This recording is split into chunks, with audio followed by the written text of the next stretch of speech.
camera comes up, and we are right where we left off. You are evacing out of the alleyway. A couple of you northbound. I believe Karen, Patty, and Sabine are going northward in the alley. Krill had broken out eastwardly and circled around south, I believe. And Troy was, last we had seen, in control of a drone overhead. I believe Troy had released the drone once the apparent danger had passed. Okay. So now Troy is technically in the car, doing what he can to keep track of everyone. All right, well, then I turn the scene over to you. Patty clicks her codex and says, Troy, I'm going to need a path out of here. If you see any Saxons, give us a route out. I don't think we can take another few hits right now. As you see Patty starting to, cover the fucking gaping shot and, try and staunch whatever flow she can in the moment as they're moving.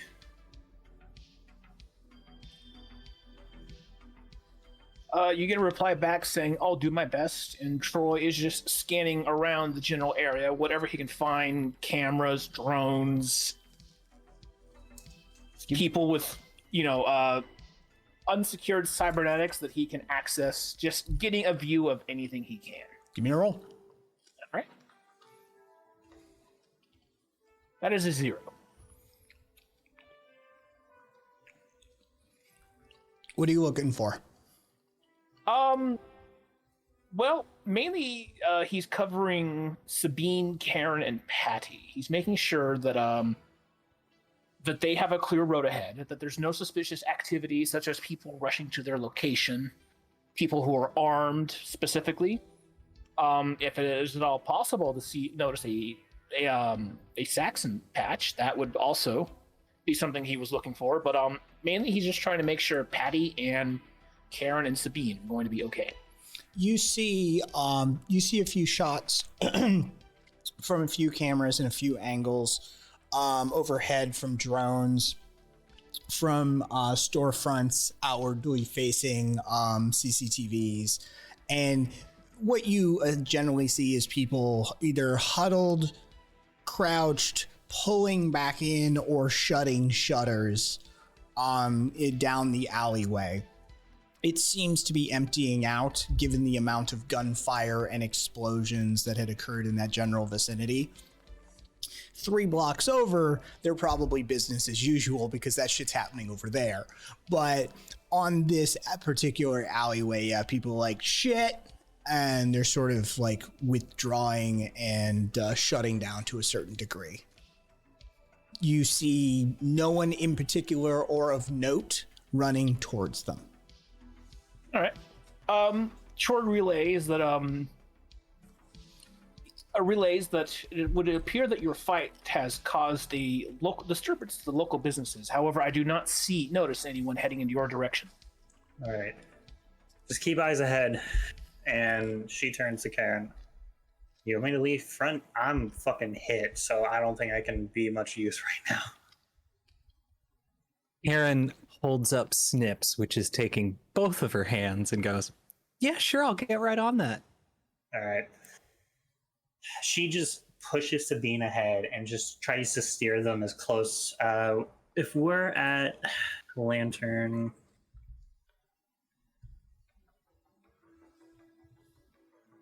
Give me a second. All right. So the closest way to the tracks to get away on the train is probably going to be north of us. Kai, she pulls up her quick map to the closest train station or train stop. North, yeah, she pulls north, west, south. Are you asking which direction? No, I'm telling you. That's your route. Okay. Your quickest route, using your mapping software, would be north out of the alleyway, bang a left, and then go south in the next alleyway down. And then you'd be headed straight at the train station. Gotcha. All right, she's going to say, turn over her shoulder, north, left, south, closest stop. And she just starts pushing Sabine in that direction. And she's just... Where are you taking me? Where are we going? We're getting out of the area so nobody else tries to grab you. Away. Sabine looks at Patty sort of confusedly, but seems to take some sort of reassurance from Karen's simplistic answer. Start making away, keeping eyes out, looking for patches, looking for arms. Just basically, the minute she tries to sees anybody like approaching or with arms or a patch, she's going to try and get out of the way. Right.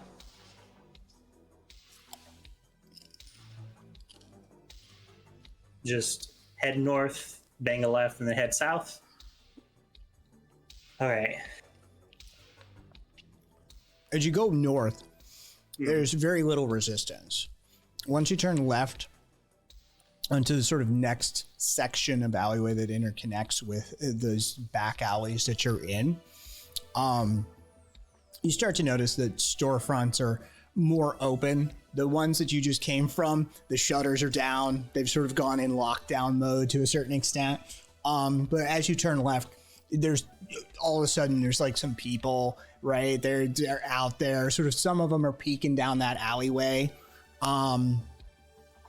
But you sort of come out of this alley with a quickness, bleeding. A few people take note of you.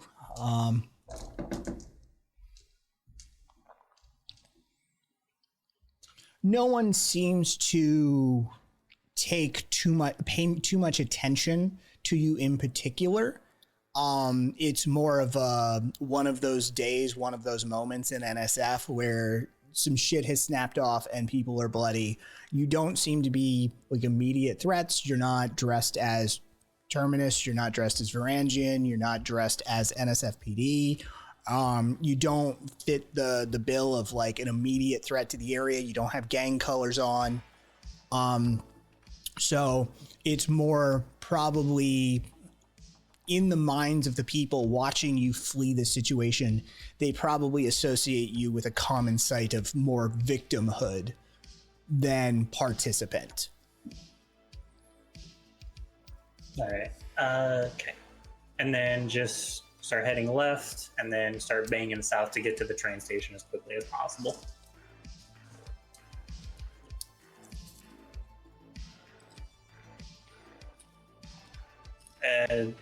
Get to the train station and then just get on at the next stop and then just start heading out. She turns to Karen. Which way? Before Patty gets too far, there is a message from Crow. Cloaked assassin, still on the prowl. No guarantee footpath is safe.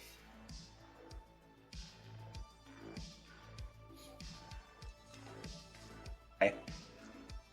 I have a question, Kai. Mm-hmm. I don't know if we ever discussed it. Does Patty have like infrared capabilities with her eyes?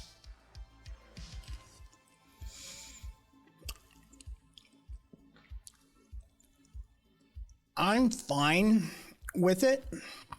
Okay. But I will remind you as a kindness that when this character was deployed, what was described as was thermo-optic camouflage. Gotcha. All right. Well, Patty doesn't know the degree of that. Okay. Patty was in the middle of combat, so she's only taken like bits of information. So Cool. Even with that, she's still just going to turn it on, just give a quick look around, just to see if there's anybody like that's there but isn't visible when it's off.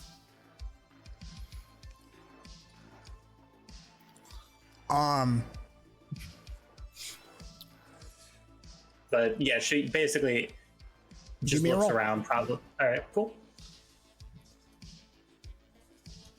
-1. Nope.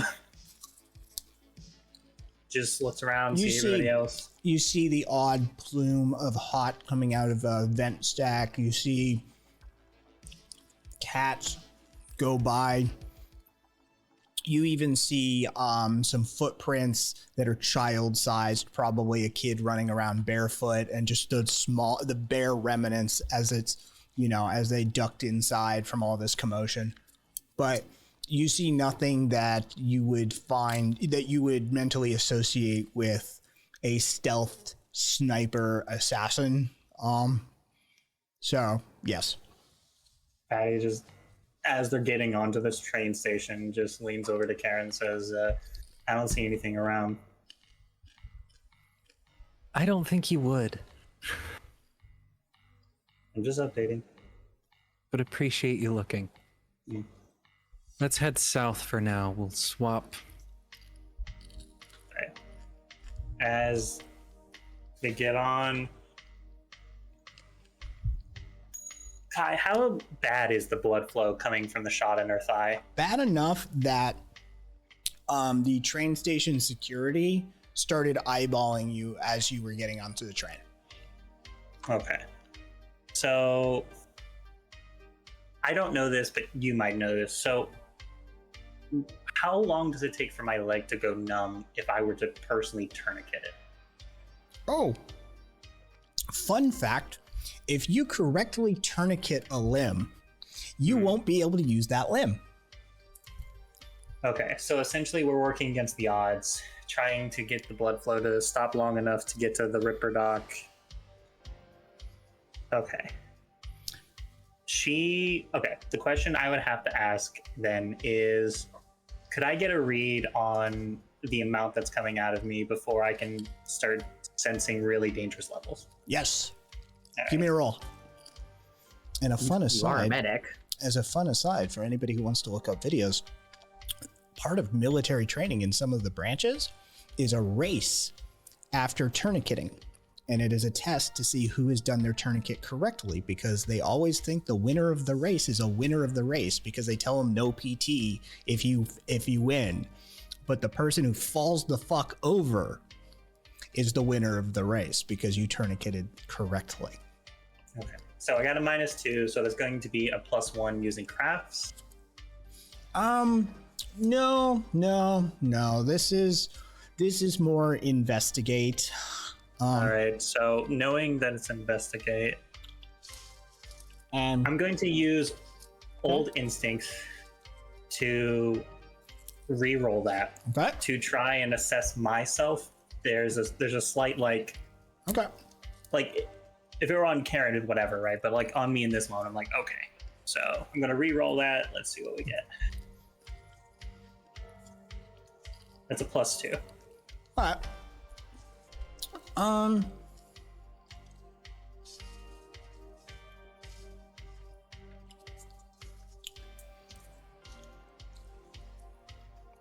It has been a couple of minutes, and you are now beginning to identify the early signs of shock after battle. Maybe a little bit of a shiver goes up your spine. You're beginning to find that it's hard to focus as the adrenaline starts to stop pumping. You have lost enough blood at this point that your vascular pressure is starting to decrease. So things are starting to get swimmy. Your body temperature is probably not what it should be. And you have probably not very long before this becomes an issue, or it doesn't. Okay. You know that this is sort of a knife's edge moment where either this bleeding gets stopped, or it stops, or this continues to get worse. Okay. She turns to Karen. I need to get to the Ripper Dock as soon as possible. Like, less than 10 minutes situation. And she takes out some gauze and she starts like wrapping it to try and get it to bleed a little less, and starts applying like pressure to her own fucking leg as she's trying to get it to slow just enough to give them a few more minutes. Well, good thing we're kind of heading in the right direction anyway. Straight to the shard, I guess. All right. And Karen turns to Sabine and says, and just so you know, that's where we're going now. They need help. Isn't the shard full of criminals and gangs anyway? Oh yeah, they won't mess with us there. Not there. That's a neutral zone.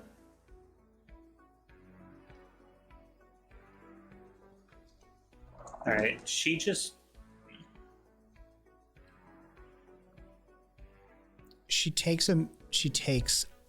like 5 beats in front of you, Karen. And you can almost see like the wheels start to move again.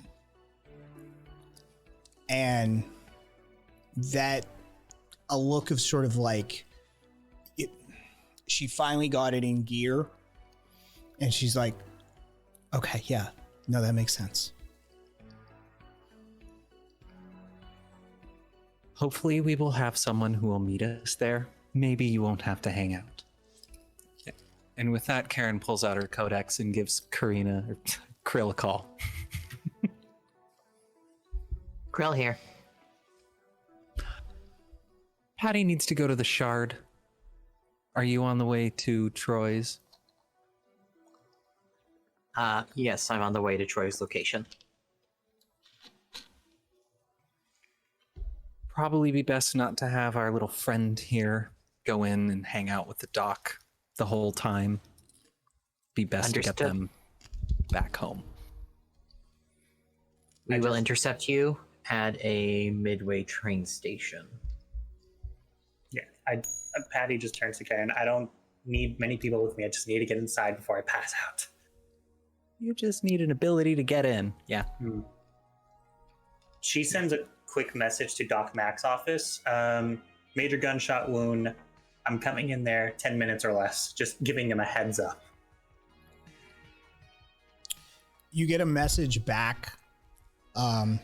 Arrival confirmed. Use back door. Turns to Karen. We need to get in the back door when we get there.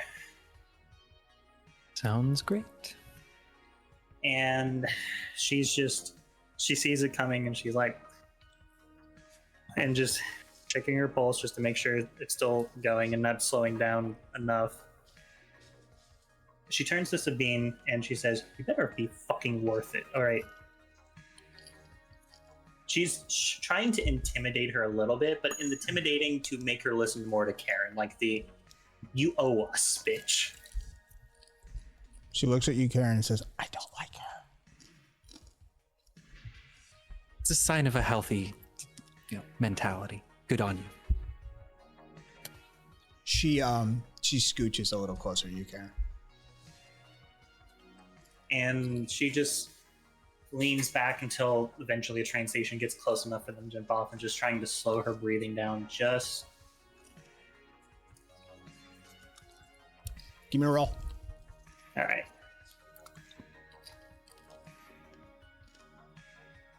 That's a -1. Wrong page.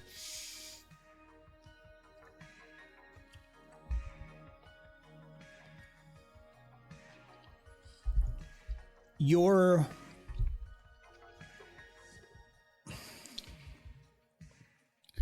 normally when you try and do this in the past, you'd be on a private transport.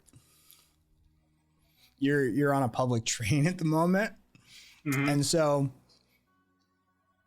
there's not only other people there that you're sort of aware of that you're trying to like close out. Mm-hmm. There's like, the blaring advertisement for real water. There's there's this cacophony of just public transport going on around you. Approaching. Approaching train station Zeta. And just fucking shut up for 2 seconds. So it's proving more difficult than it normally would to sort of just pull that together. It was both trying to calm herself down and then also decrease her heart rate, and none of them are working right now. Yeah. All right. As the train eventually rolls on, closest stop towards the shard, she gets off and then immediately starts walking. You'll be behind me, but I gotta get there now. And just starts walking to the shard, walking to the back. The shard has its own station, essentially. I mean, they sort of absorbed it. Like that's ours too now. But you know, comes with the territory. Or at least that's how the gangs felt about it. So there's one like literally just like on the block sort of situation. So you start going, and it's Saturday night now, essentially. And you can see basically as this Saturday night is happening, you see as like kind of the camera shifts for a moment, as you see just Patty just like limping hurriedly to the fucking back of the building. Yeah, there is all sorts. You know, the crowds are rowdy and they're out and they're looking to see the fights. And there's, of course, you know, out front, around the sort of the front of the shard, there's like viewing seats, and like there's the sort of amphitheater situation where they're displaying the fights as well for those that aren't going to pay the door fee. And so this entire area is sort of just loud, boisterous, drunken, engaging, and it's only going to get more and more because as the night winds on, and Patty's like trying to weave her way through this as best she can while bleeding. Give me a roll. All right. That's a +1. Your athletics come into play. There's like one moment where like a big burly drunken guy gets like right in her face, and she manages to hold her like perfectly still. She pivots on the other. You make your way, you weave through this crowd and round the side, down the side road of the shard, finding the loading bays 1, 2, 3, where you know, and you've dropped someone off before as well. You're faced with a ramp or a set of stairs up, so you've now got a little bit of an incline that you have to hobble up to get to the back door. Yeah, she's hobbling up. I bet as she's doing that, sends a message out to the group: "Arrived, I'm good," and then just racks on the door 3 times loudly. The door swings open, and Nurse Joy is already there with a gurney and says, "Oh, you can walk. Okay, good." And she just hop on. Yep, and just lies back as she just puts her backpack on top of her chest. She starts wheeling you in, grabs the backpack, drops it outside the surgical suite. The doors open, and as the doors close, where do we find Karen and Sabine, having been left behind? We followed up until a point where the crowd started getting kind of too thick, and then we just kind of slowly let Patty wander off towards the medical center.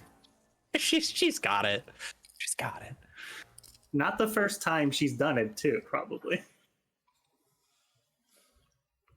So we kind of head from the station out towards onto the road, trying to get near to where our friends would be pulling up, hopefully soon.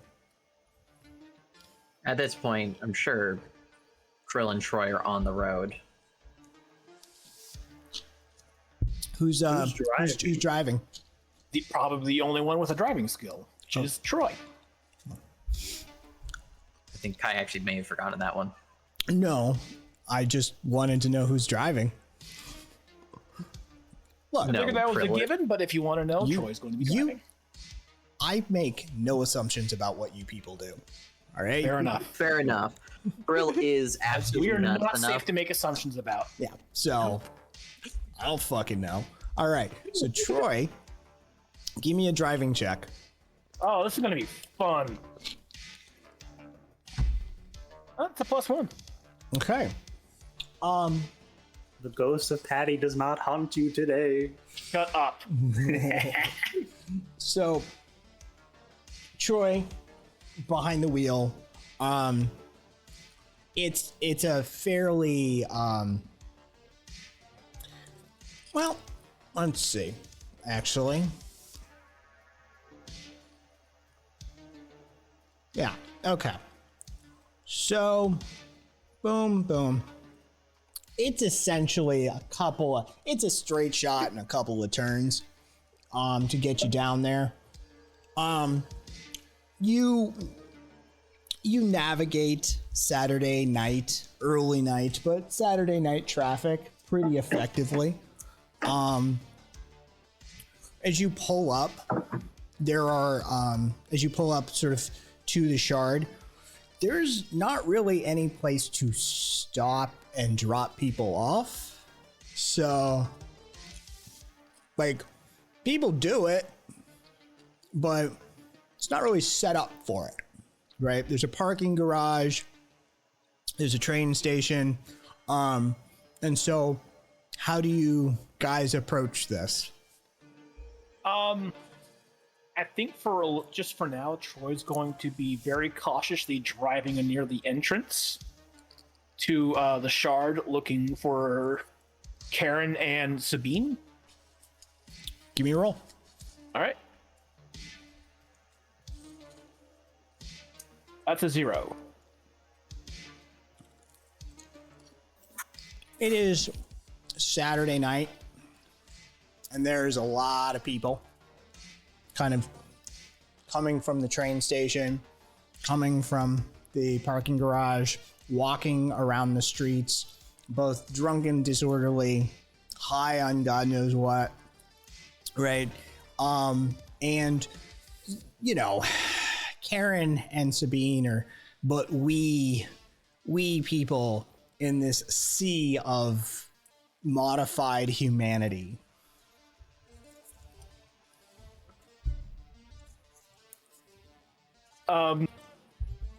Troy's algorithm's kind of a little overloaded by just the sheer size of the crowd. So he glances over to. Oh, God, I almost called Frill Karina now. Thanks, Aspen. It's okay, Caboose. Yeah.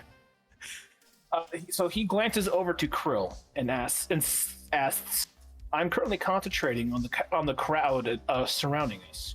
Would you be able to send a message to Karen? Let her know that we Absolutely. have arrived." Also, Kai, while Snips is in standby mode, it's not like all his systems are entirely off. Krill is aware of his position, correct? I don't know. I don't know to what extent this standby mode exists, or Helicopter parent, that GPS system is not turning off very easily. okay. Um, Then give me, if you're looking for them, give me an advantaged roll.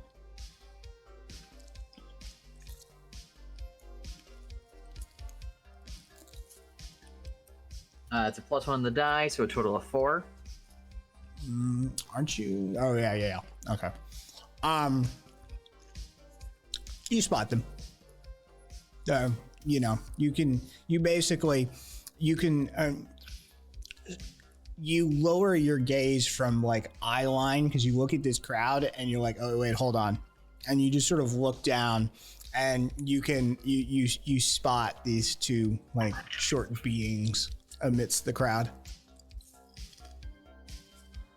Karen, turn your gaze to your left about 68 degrees. Hi. And there's just like a little krill arm waving out of a car. All right's here. This way. Come on. Sabine follows suit.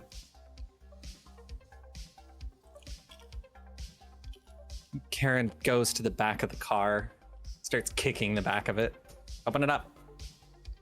Troy unlocks Krill the gets doors. down. Krill also gets down and opens the door for them. I didn't get shot. Karen hands Snips to Krill. Thank you. And she just tucks him under her arm.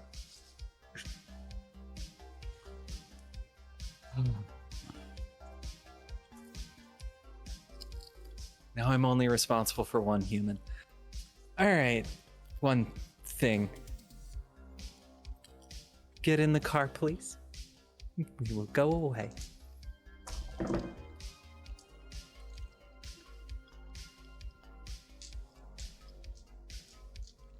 Where are we going? For now, somewhere else where we can talk. I mean, how do I even know if I can? How do I know if I can trust you?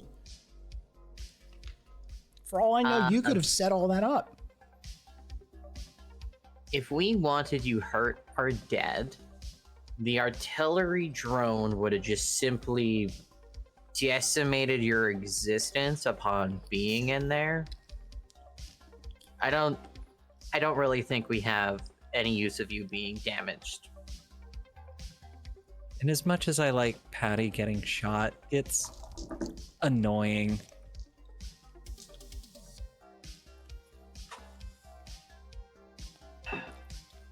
She's more comforted by Karen's.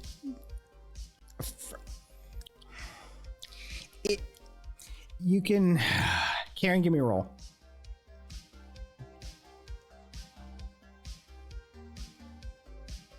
Ooh, -2. Ooh. She seems comforted by something that was said, and she gets in the car.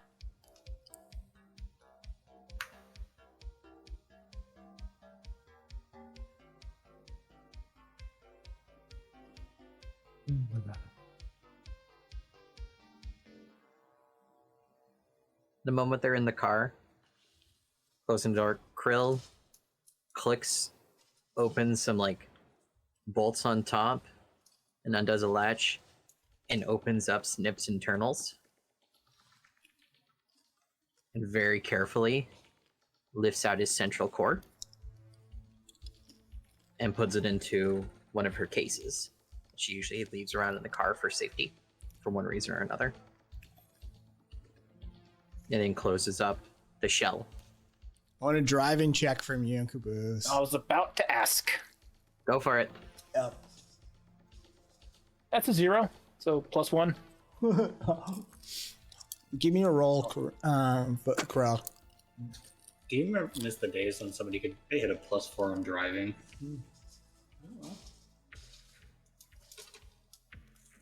+1 on the die. If I'm a crafting check, that's a 5.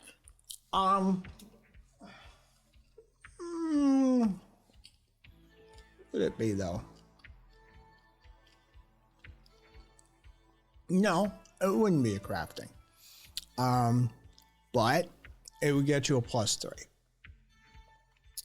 Because you're trying to do something physical. Yeah. You're not really building anything. You were, just, and yeah, Troy turns just as you are trying to do this, and you just have this moment of Just like, freezes. yep, the servos, like the sort of the fluid mechanical hint, like joints and everything, you just sort of lock, and you just. The moment the car is moving steadily again, she continues the gentle lifting. Yep.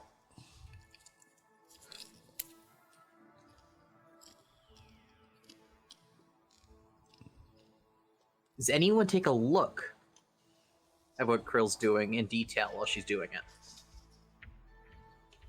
Troy is trying to not hit pedestrians. I totally understand that on Troy. Does Karen even give two shits? Karen glances, but Give me an perception or investigation check, whatever Kai feels is more I effective right now. don't care about that.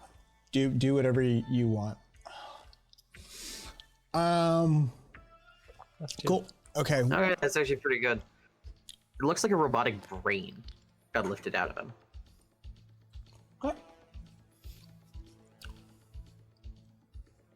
ew. Yes, very. Karen turns away. So, Sabine, you had no hint of that at all, I'm getting. The little snafu we just had. Sabine stops looking at what's going on in the front seat and turns and looks at you. What? What? Oh, don't mind her. She's just a little tinkerer. I take it that this whole shoot 'em up thing isn't normal for you? I mean, I'm not even armed. It seems like it's more normal for you than me. We got We some do spare live here. rifles in the back.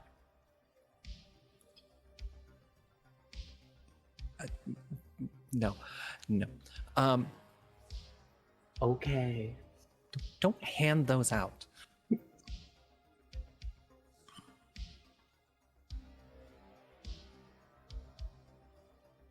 Who did you tell you were going to meet us tonight? No one. No one at all. No one. I finished with you. I walked back down towards the shore. I walked out towards it. Finished with you. Through the codex. Walked back up the road. Turned left. Went back to work. That's it.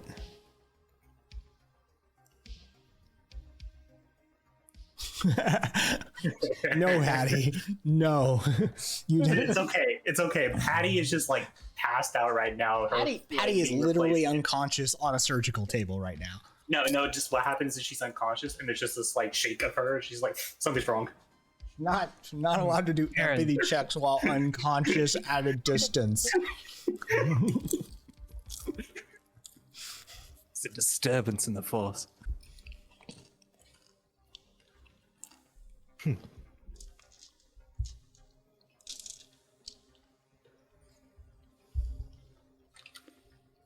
Have you ever been to that restaurant before?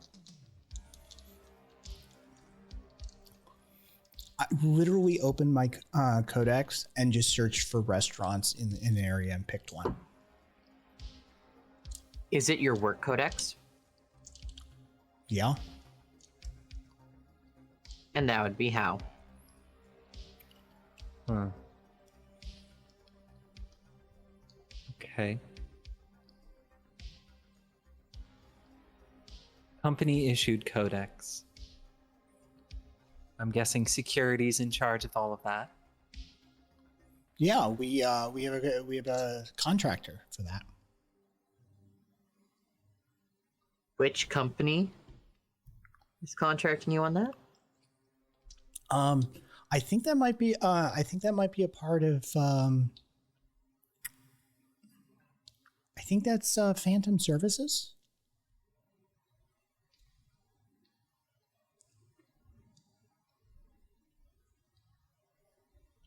Sorry, I'm just checking our our map here. Yep. That correlates. With our Pepe Silva map? Yes, it does. Okay. So I promise you I'm not going to destroy it or anything. But we need that thing turned off proper. Oh, I don't have it on me right now. At least there's that. Yes, no, actually, that's incredibly smart. Thank you. That searching the location was enough for them, though. So wait, you're saying I got your friend shot? I would say no, because domino effects work in their own way. We reached out to Indirectly, you yes. first. In We reached out to her first. that moment, the camera cuts, and you see Patty on a surgical table, and Nurse Joy goes, "Oh, the anesthesia is not quite enough," as Patty twitches in pain as the forceps dig into her leg. Oh, there we go. We got it. We cut back to that scene. Anyway. For some reason, Karen just gets a nice sigh out of nowhere. Don't worry about our friend. We took her to a good doctor. I'm sure they're using the most top of the line, proper tools. I'm sure they have magnetic tongs for every one of them to pull the bullets out in their direct, clean paths. No issue whatsoever. That's not what we're discussing right now, though. Oh, that's good to know. It's good to know. Wait, the criminals have... I suppose that makes sense. The criminals have good doctors. As long as you pay. Yeah, it's one of those moments of crime pays. Criminals who are successful pay well.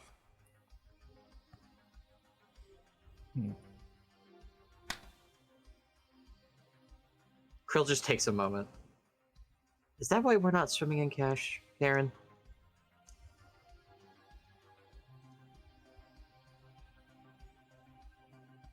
Not the only reason.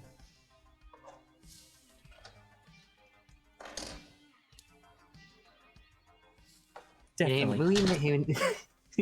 We may not be the most legitimate businesswoman, but we are not out here selling drugs to Myers on the street to try and get them hooked on a 20-year inflation scheme. What we are here, though, is we need information on the horrendous spiderweb A2B lands itself in the middle of. Well, sort of. If you Well- know the exact questions, go for it, please. We're aware of some of the odd interconnections between some of these businesses, but my main focus is on Gavin. Because Gavin seems like he doesn't want to do this. I get it that he seems to be a little bit trapped in his current situation. I have someone who's interested in getting him out of that situation, but because of this spider's web nest, it's gonna be a bit.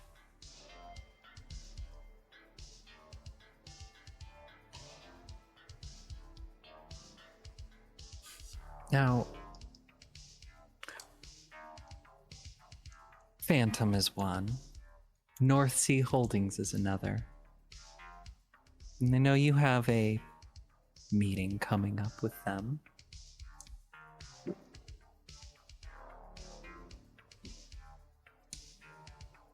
How much do you know about their connection?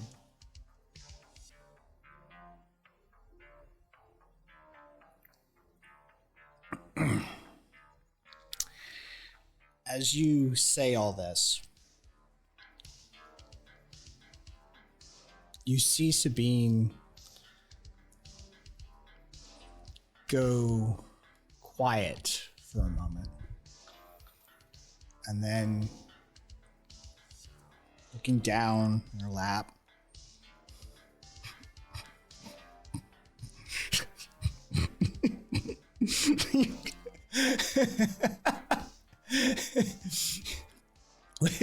you're here I almost got shot because you think.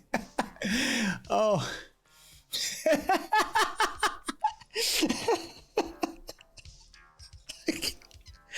Oh, I should have stayed at that fucking sandwich shop. Oh, fuck. Oh, where did I go wrong?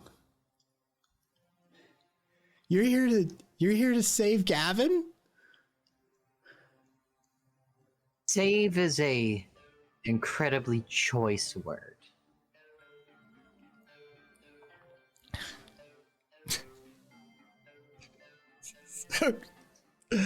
Okay. Yeah. Yeah, sure. Yeah. Where do I even start? Where do I begin?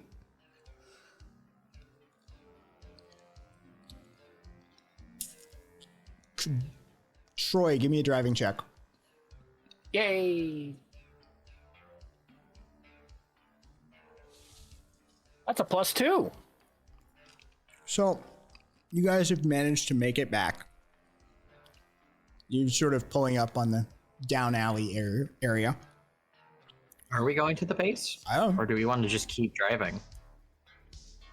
No one ever gave Troy a specific location to go to. So, Troy, what would that's true. what would your instincts tell you? I think Troy is probably smart enough to know, let's not compromise the base location just yet.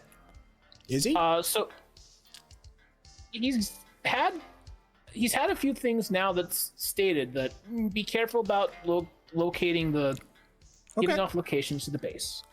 Okay. Advice from his net running friends, some advice that Karen and Patty and Krill have given him. All right. So, He's able to piece together, let's not compromise the base yet unless someone says to. so what's Troy doing as a driver? Troy has basically just generated a very large loop around the more easier routes of NSF. Cool. Troy's literally driving in a giant circle. So where are you? Let's go to the map. So we just left the shard. And I think by this point, after the conversation, where's the shard? Yeah. Troy has probably gotten close to about I think he is driving past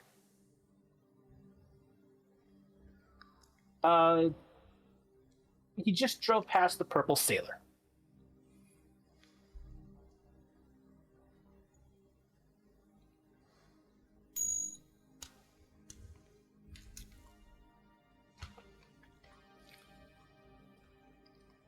Sabine.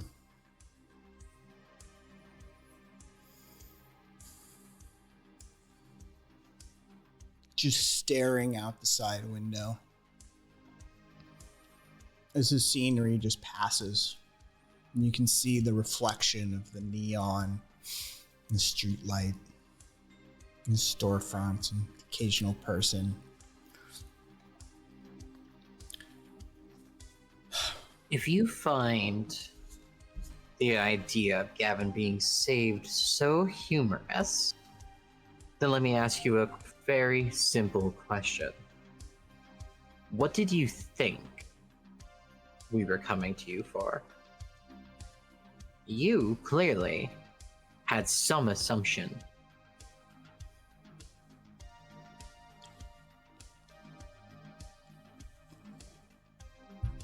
I don't know. I figured it finally started all crashing down, whatever it is. No, we're not against doing that either. That's not how we get paid the most. But we only had one set goal, and we can still do that while setting up a few things on fire.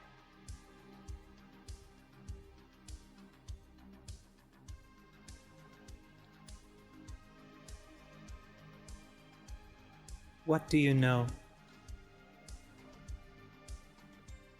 Apparently nothing. Or Apparently nothing.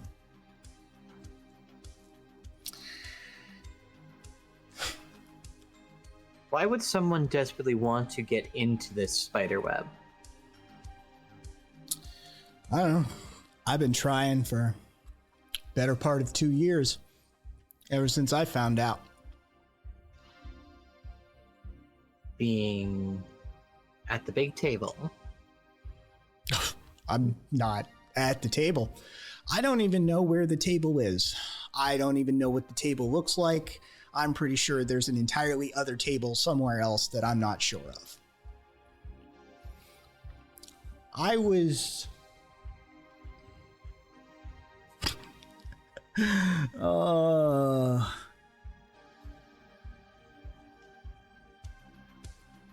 You from here?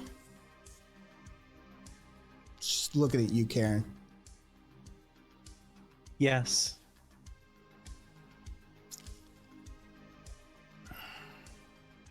You know what this place is? What it does to a kid? My parents were not bad people. They just people. You know? You grow up and you watch your folks struggle. Lower class. You try and tell yourself, not me, not me. So I figured everything is business, right? Might as well get that business degree. Might as well try and do business, whatever the fuck that means anymore.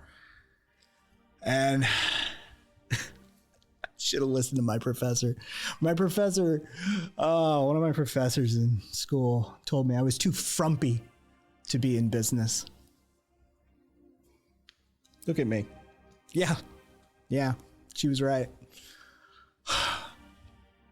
I just never, I don't know. I was never lucky. Maybe I suck. Maybe I suck at dealing with people and networking, and I don't know. I don't know. But I just couldn't climb the corporate ladder. I couldn't do it. I tried.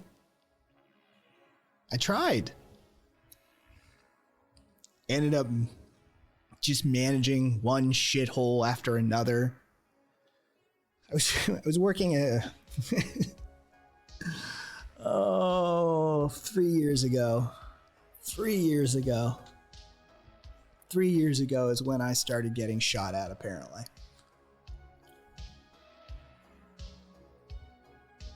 What happened 3 years ago? I was managing a shitty sandwich shop.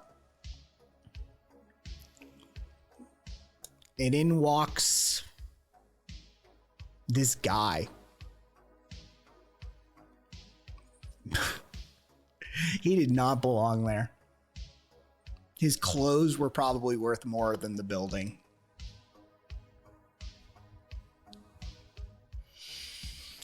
He talked a big game. He was suave. He didn't speak like, well, us. He told me I didn't belong there. He offered me a job on the spot. Come manage a real business.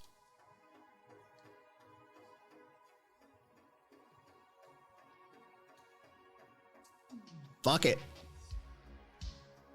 Right? This is the break. This is the lucky break. I took the job. You took the bait.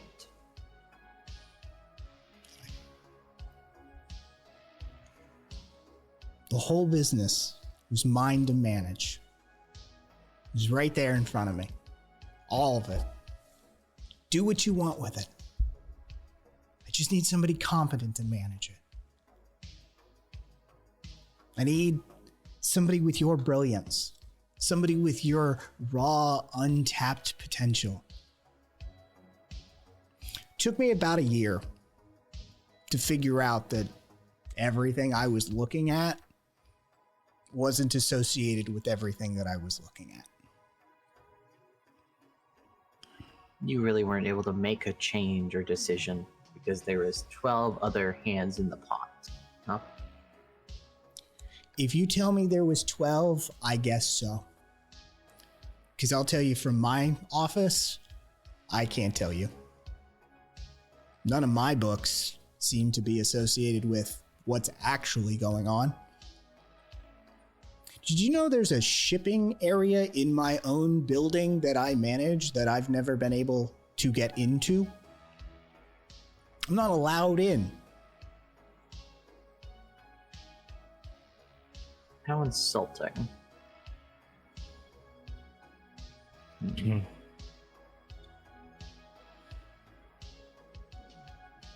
And I'm guessing it's some specific goods that would go through a locked down place like that. Fuck if I know. Everything's automated. Everything's electronic. Everything's encrypted. Everything's locked.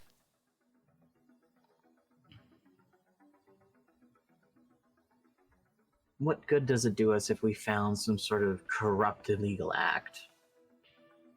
They could easily pay off any fine levied their way. And I don't think there's a crime the rich really can be in prison for.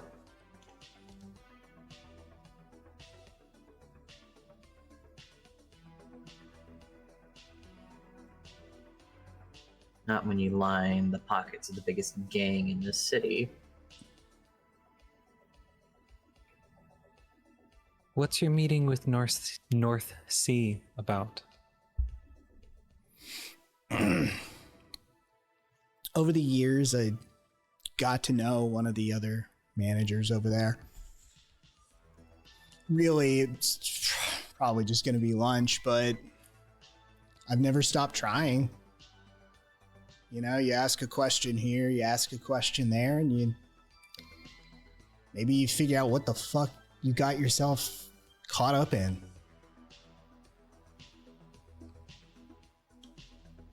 You might have difficulty with that through North Sea. Similar to your subtle searching for a location to be. Phantom Services has North Sea as well. Any information you gleaned would have been filtered or controlled.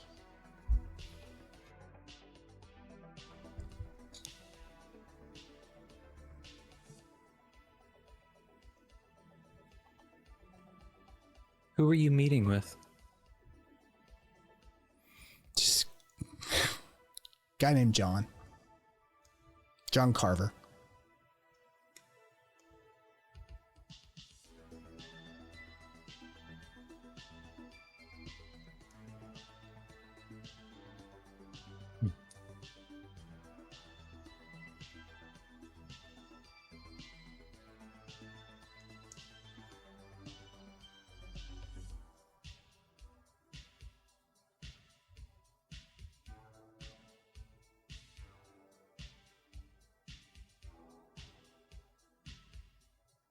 John Carver.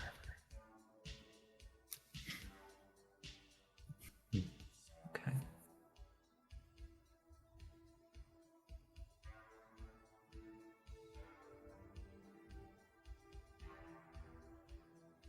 What do you know about Gavin's security friend? Perry.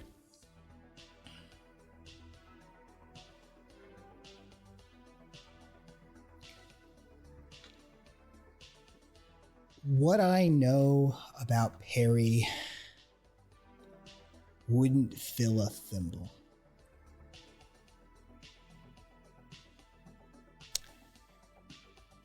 You ever seen him deploy those Durablades? Yeah. Yep. Like to use them. Got it. As Krill's thinking about that, she just does a quick, subtle scan over Sabine. Give me a roll.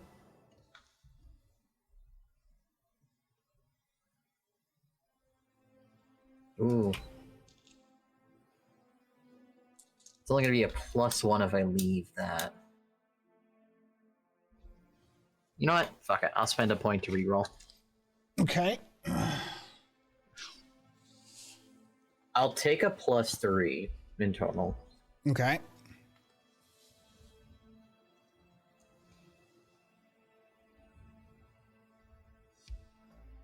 Any tech bugs? Heart problems?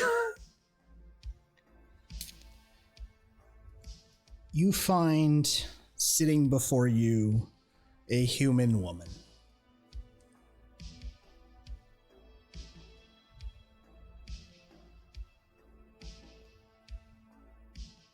Only because Krill saw it a little bit. There's no distortion to it, right? There's no even hints of like her eyesight being cheated. You want to do a self-analysis? Listen, this would be the ultimate fuck you from Kai, is that she's just teched to the nines. Once she thinks we know something, we're dead. Yes, I know I'm paranoid. Give me. That I sounds mean, like fun. you can roll for whatever you want to roll. You can do whatever you want to do. Because you're on the dime, I don't think there's any pluses to that. Well, I mean, you're investigate. Yeah. Okay. Absolutely. You're self-investigating. All of your systems come back, diagnostics come back clean. Yeah. Everything operating nominally. No infections or outside connections found that are flagging anything for you. Okay.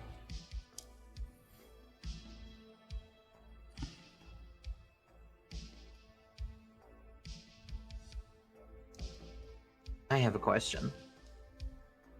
What made you laugh so much about Gavin being removed from the spider web?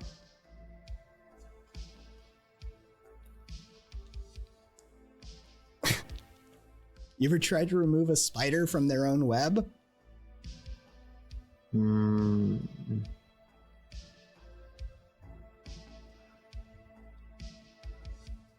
Are you saying that Gavin is more central to this instead of a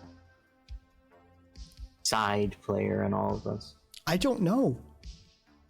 You seem to know more than me.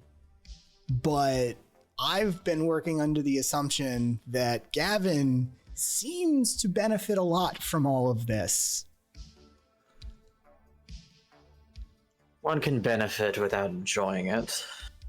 Usually the rich don't know what it means to be poor, so they're not exactly thankful for what they're rolling in. His compatriots, or business partners, as you might say, have been seen discussing as if Gavin doesn't take a single break.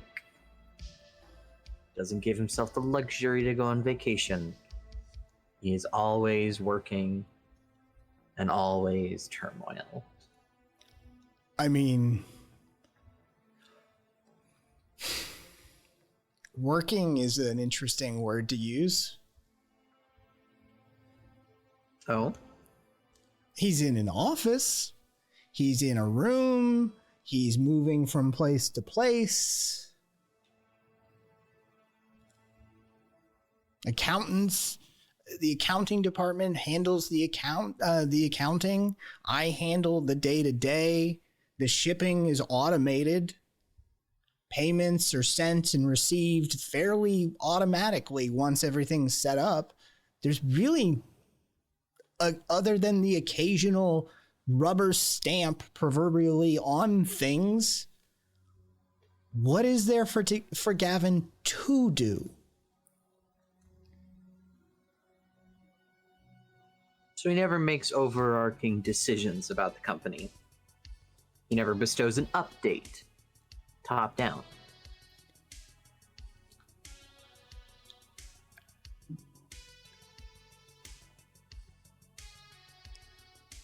You could kill every person in that building, and that building would continue to run.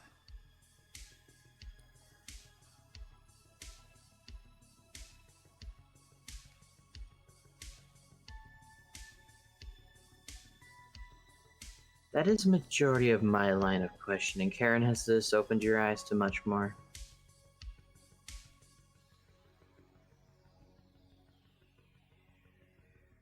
have heard that Gavin has an interest in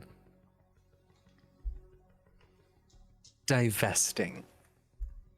But the reason he can't is because of partners.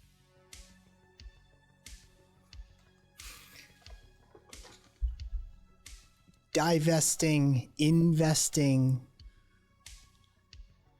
creating some liquid funds to move elsewhere. These are different things.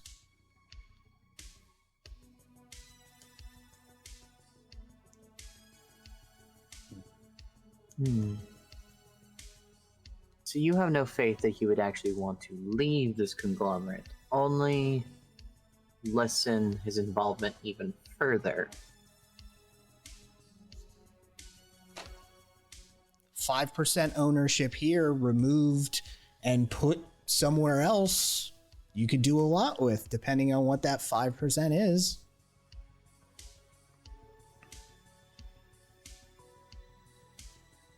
But there's rules about that sort of thing.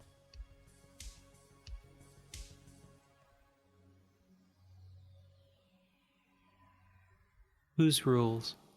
Your own. All of that can be written into corporate charters.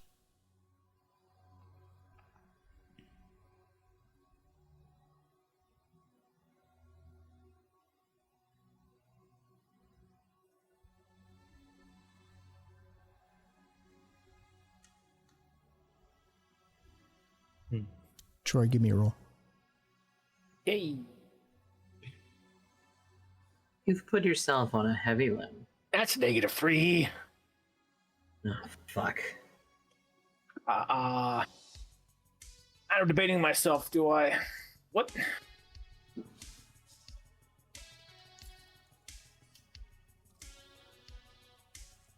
Oh, I think considering my involvement in this, I will, do a fate point, and I will invoke. I'll just invoke the high concept, former sex robot.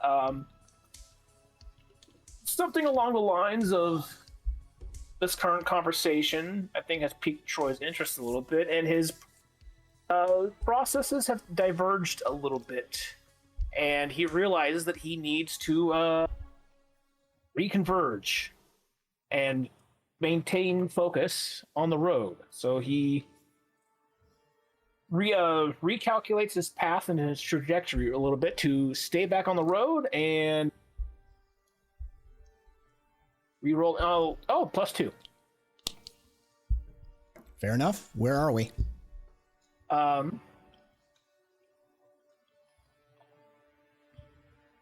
We are now driving past Nexus Fitness. Okay.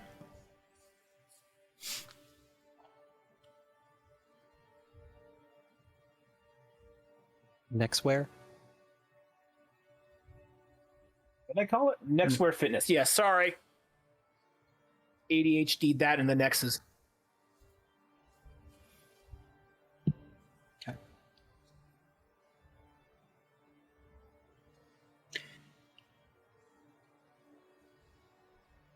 All right, Sabine. Do you want in, or do you want this all gone? What the hell Where does does your in heart- mean?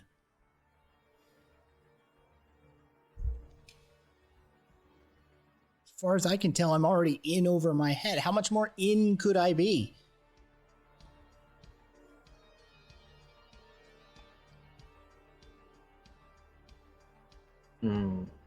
Our biggest hurdle right now is I would love to have a conversation with Gavin without Perry around, and that seems to be somewhat impossible.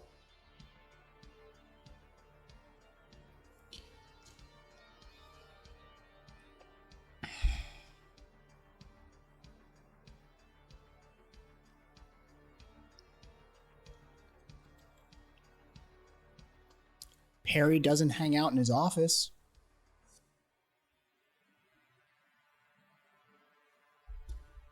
But Perry's in the building.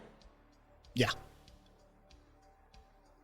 Yeah, he's always somewhere around Gavin. When Gavin's sleeping, he's at his condo, and Perry's usually in the room downstairs. When he's here, Perry's usually hanging out in either the employee area or the spa area, but he stays out of Gavin's office for the most part. When Gavin's eating somewhere, he's right there next to him, probably at a table. If Gavin's driving somewhere, Perry's doing the driving.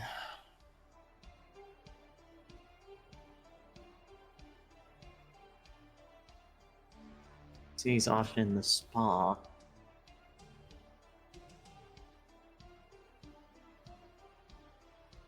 We could get some help facilitating a conversation. That would be helpful in what we're trying to do. Do we want to put down the investment after today that parties might be aware of Sabine?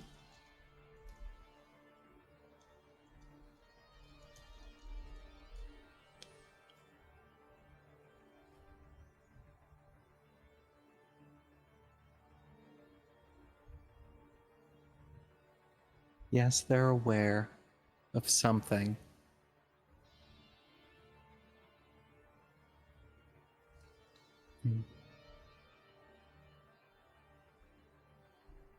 Sabine, if you're as good of a manager as you believe to be, and as others have seen you to be, then I have a feeling someone could utilize you while we take advantage of this information you've given us. And if you continue to help us, hopefully that person would feel gracious enough to pass the favor forward.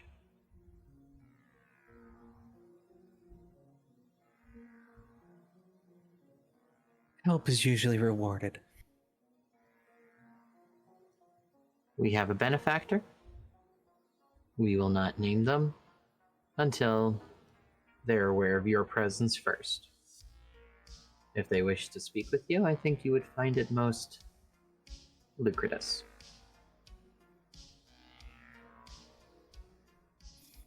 I'm not doing anything more until I know. Yeah, no, I need to speak to whoever is in charge of you then. That's exactly what we're trying to set up. Yeah, I want to speak to your manager. Well, you're kind of talking to her already, but you're talking about our contractor.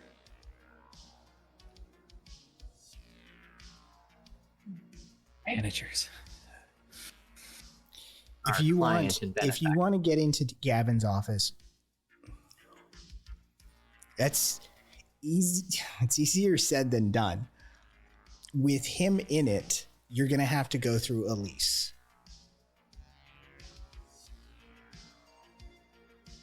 And who is Elise? His secretary. Understood. Elise Montauk. Elise Montauk.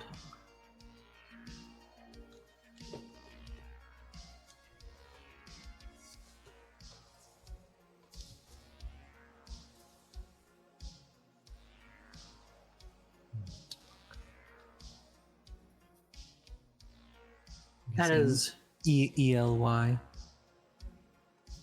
Elise. She's she didn't want to work at Daddy's company, so she is working at someone else's. She's actually got a background in corporate law and high-level administration. She comes from money, and she seems to be able to sniff out a commoner pretty easily. The best can. Her I don't know what her family does exactly, but they're tied to Blue Sky. Directors, I don't know. But important enough to be able to make Elise's life whatever she wants it to be, apparently. And more importantly, someone that would be missed. Oh, You must take. if you, yeah, yeah, Yes, yeah. what I implied was true, but I'm taking the notes directly. Yes, she would most assuredly probably cause hell to rain down upon whoever laid a finger on her gorgeous black hair. Understood. Doing this delicately is not my favorite way, but we can make it work. Now, safe houses. We know of a few that we can set you up in the meantime. I do not trust your apartment or anywhere like that, or any associated friend's couch you could crash on. I think at least us taking responsibility for that kind of shootout is the least we can do. However, though, I feel like we can get 2 birds with 1 stone. Karen, do you wish to see if our client wishes to dig deeper into this?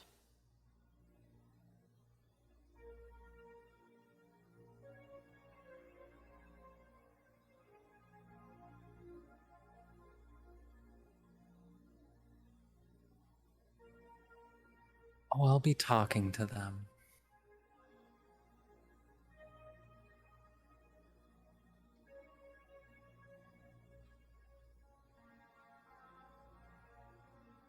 Just wondering how burned you really are.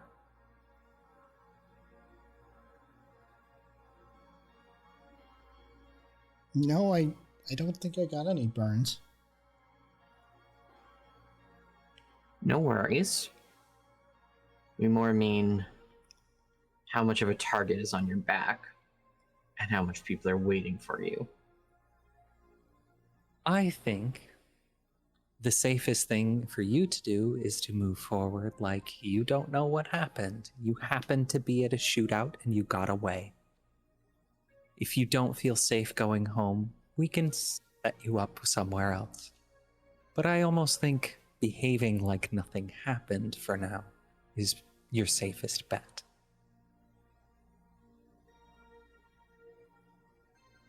But what if they do know?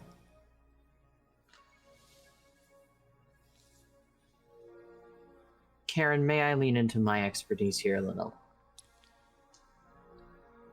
We had seen a person capable of entirely removing themselves from digital eyes completely, and physical. That kind of technology, especially if that was simply a paid assassin, means they have access to a large range of technology, and more than likely a drone network, or at least a single netrunner capable of even tracking this car. If that was an assassin, their target would be dead.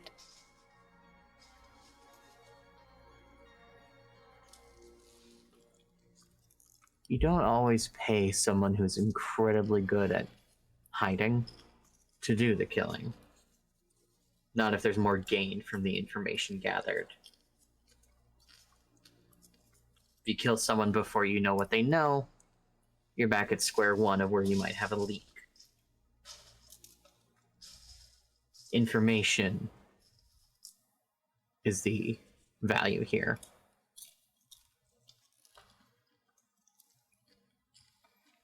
Even if this vehicle hasn't been tracked by 20 separate cameras and someone has been following us point to point, checking all the train stations where you got off and got on.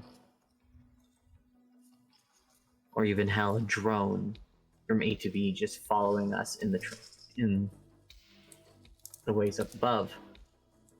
There are many ways that we could have been found, spotted, and well, the NSFPD usually can't give two shits once you go far enough from the location of caused damage. If they think there's even a leak in this network, I'm sure they will plug it. I'm extremely paranoid, but I don't think I'm being overly paranoid in this moment.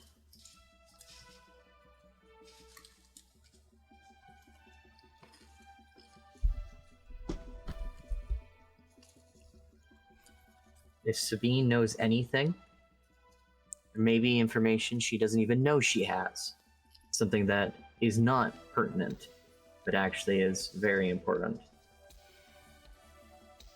they won't let that just be.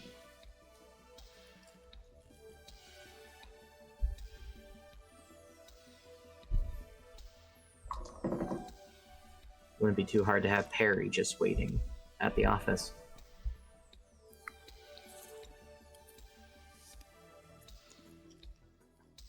Sabine looks at you, Karen, and says, I'm not leaving your side until we figure this out.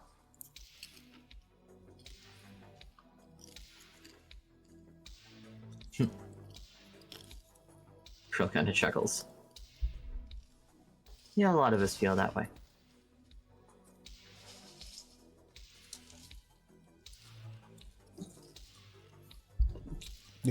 The camera cuts,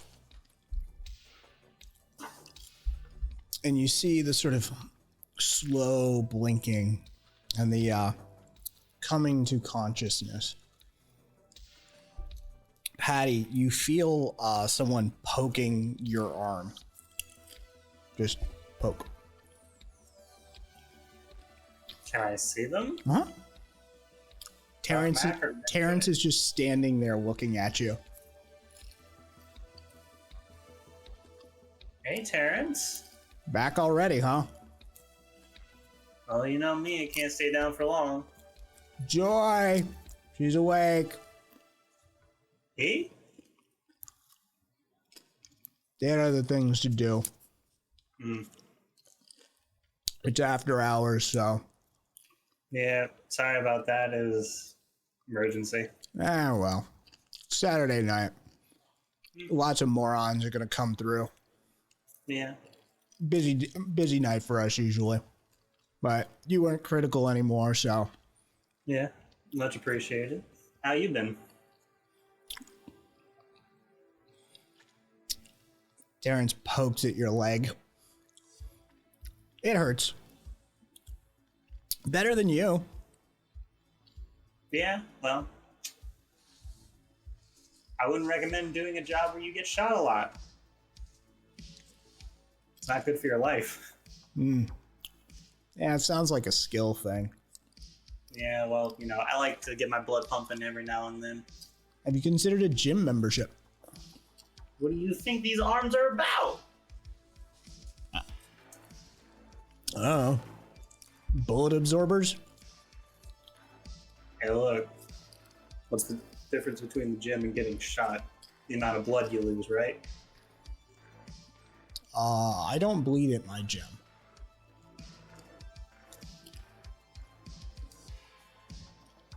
Probably for the best.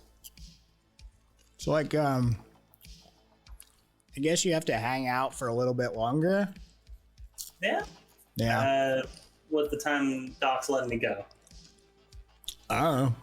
Sometime after when he's out of the surgery he's in. So, we'll have to see. enough. I have a question. As you're eating so much popcorn, is Terrence eating popcorn? That's my question. All right. Yeah. What's the flavor? Popcorn. I'm gonna go get a smoothie. You want something? Yeah. What's the flavors? Whatever I got. All right. Thanks, Terrence. You're welcome.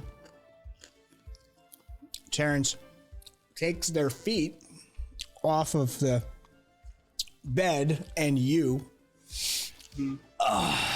and stands up and stretches a little bit. Mm-hmm. You see, what's funny is she feels the pain, but the drugs are still kind of running through her head, so she's actually a lot more chill than normal. Sets the bowl down on the side table. I'll be back. All right. And so, like, as soon as Terrence gone, she's like trying to see if she can reach. Is it too far? Give me a roll. All right. I don't want to roll off the table. I just want to see if I can reach it. What is that? That's a +2. You have a bowl of half-eaten popcorn. She's just gonna hold it and just take a bit.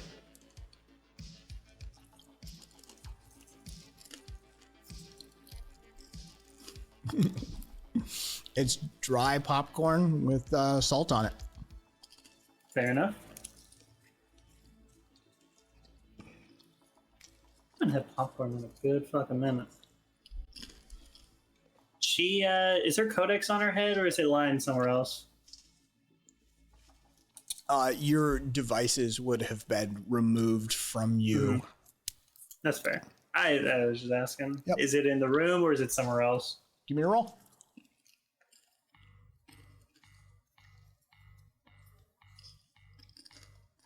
+2. There's a plastic bag with your stuff, including your shoes, your backpack, everything that you came in with is sitting on the floor a few feet from the bed. Probably too far to reach. So Patty's just stuck here with a half-eaten bowl of popcorn as she's just listening and just kind of just sitting there. You can hear in the sort of distance to a certain degree the muffled cheers and yells and roars of the crowd and the people in the hallway and the atrium, the hum of the food stalls and all that. Yeah, you can hear that off in the distance. Yeah, unfortunately, it's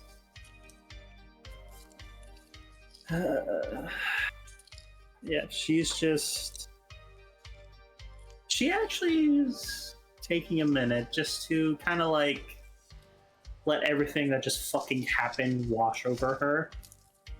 You know, it's just Hidden Lantern, it's been A to B, it's been the fucking paranoid ass friend of Karen's, it's been Saxon's, it's just, you know, like, she's good in the moment, right? But there's still a little bit of that in the backpack coming from all that shit, and she's having to like let it wash over her. And oh, God, already fucking 26. Is this gonna be the rest of my fucking life?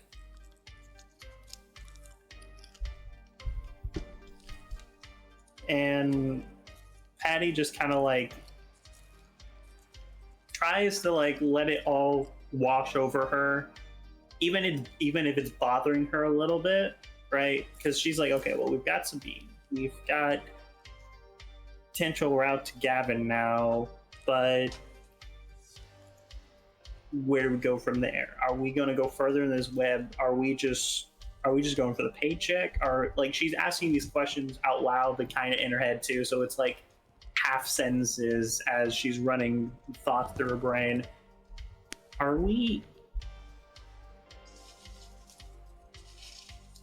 Is there a point where we're going to say no? Are we done at a certain point? Or are we just going to keep going further down? Is Vivian going to have us do the next job? Is she going to say we're going to fuck up and over the next thing? Like, where is the point that it fucking ends? Because, I mean, I can put a fucking bullet in a dude, but like, I can patch someone up, but like, I'm not a corporate espionage person. I don't know how to do this fucking shit. It's not what I was trained for. I mean, fuck the training at this point, but like, just getting to a point where I'm like, this shit's above my fucking pay grade. I'm worried that the fucking sniper's gonna come out of the goddamn fucking room and put a bullet in my brain and then turn invisible again. Ah, Jesus Christ. I hope we're getting something good out of Sabine, because like, I took a lot of fucking bullets for that bitch. And it kind of cuts away from her as she's like eating a few more bits of the popcorn, just kind of focuses on her face as it's just looking through like the different thoughts that are going through her head, as it kind of just drowns out the noise as she's just kind of sitting in this room, sterile, clean, as she's just like, what's the next thing? What's happening next? Where are we stopping? Right? Those are just the thoughts that are kind of running through her head. As you do, as Patty is starting to spiral, the door opens back up. And as soon as Terrence walks back in, she shuts the fuck up. Terrence is standing there. Smoothie, drink. Thanks. Trade you? Nah, keep it. Yeah. It's an El Nino. It's orange juice, spinach, kale, pineapple, peach, ginger, and some pineapple sherbet and ice. I had him add some extra pea protein and some collagen, since you're gonna be healing and shit. Thanks. Much appreciated. Yep. Gotta get in calories and macros today. Yep. All right. It's always good to see you, Terrence. Much appreciated. You good? Yeah, I'm chilling. You All right. good? Yeah. I got other things I can do than make sure you don't stop breathing. All right, well, if I stop breathing, I'm gonna be gone, so it's just a body for you to pick up, right? All right. Well, if you feel like you're not breathing, just yell. Give me a yell. Yep. Good. And then as soon as Terrence is gone, she's just like starts spiraling again. She's like keeping her shit together in front of other people, but the minute they're gone, she's like, oh, fuck. The door closes, and that cuts the camera. Troy, give me a roll. Ooh. That's a 0. Where are we? We are now driving past Lee's Discount Armory and Weaponry. As we pass Lee's, and the sign of Lee's Discount Armor and Weaponry goes by, sweeps over the vehicle, the windshield. Thoughts of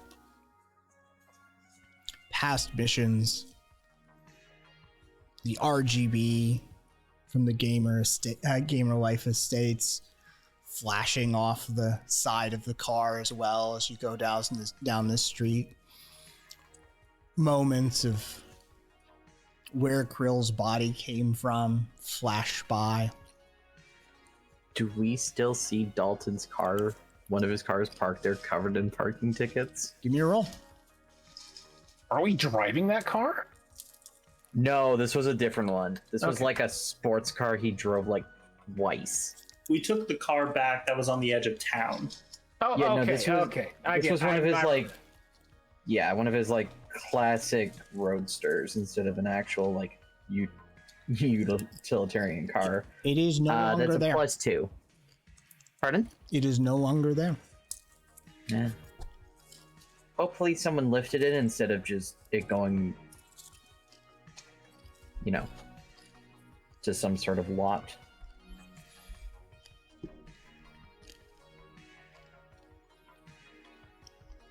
Oh, God, feels like forever since we were here last. What was that, only 3 weeks? What's on your mind, Karen?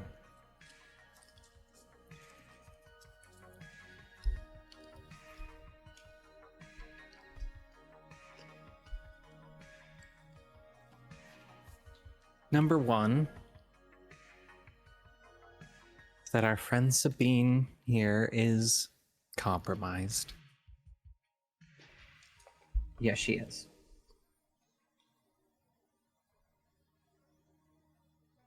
Makes our timeline somewhat accelerated.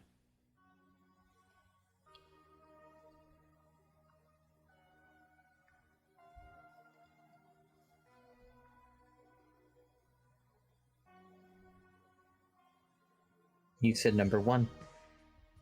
What else is on your mind? So if our timeline is accelerated, then Karen glances at Sabine and says, then having that conversation with Gavin needs to be accelerated.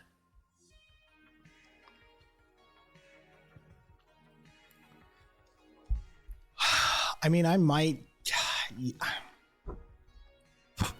Lisa's such a bitch. I might be able to convince her to get something on his calendar. The whole company is very unlikely to have Red Alert on her. The interworkings, and more likely Phantom Security does, though. So, that might be able to work.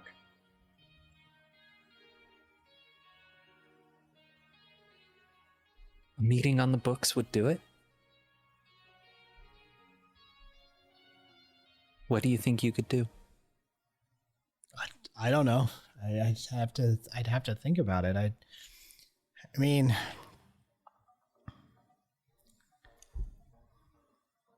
I suppose I could tell her just that one of the representatives from one of the suppliers wants to talk to Gavin.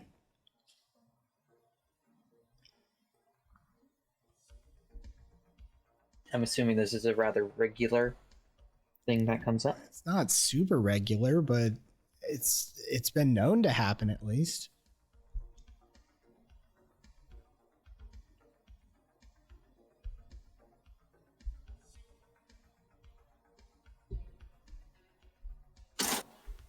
That could work. We can't do anything like a business lunch because then Perry will join. It has to be something so mundane Perry doesn't care.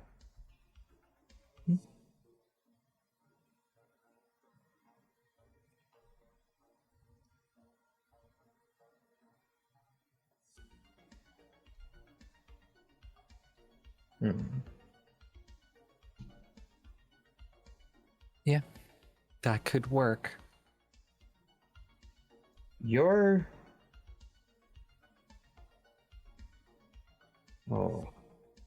Hey, we have to do this in a way, though, that neither of us run into Perry. He has seen both of our faces. And besides... Yeah. Yes. You would need to be me.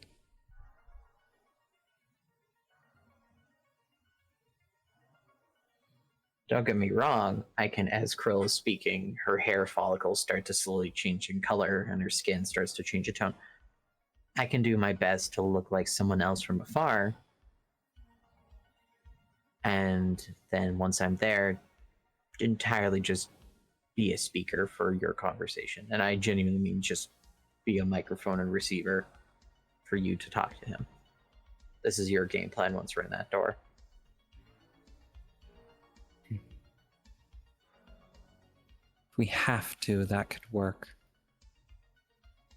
There's also ways of making me look a little bit different given time.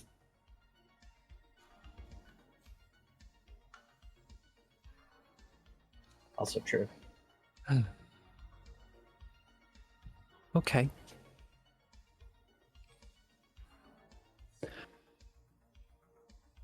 I will speak with my contact about you, Sabine.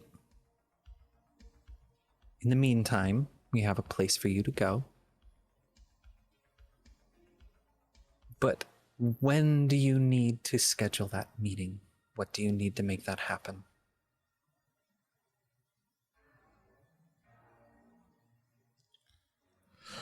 It's weekend, so I mean, I guess first thing Monday morning we could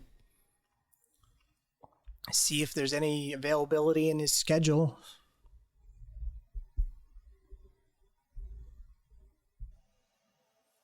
Do you need to Works go into well. the office for that?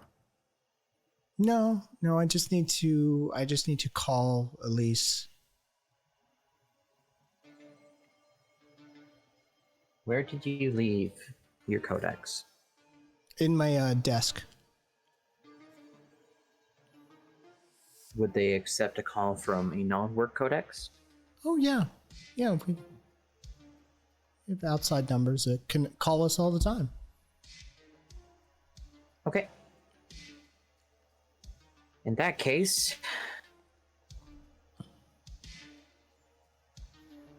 Troy, where is this? Troy, take us to the edge of the industrial district. We're going back to the safe house tower.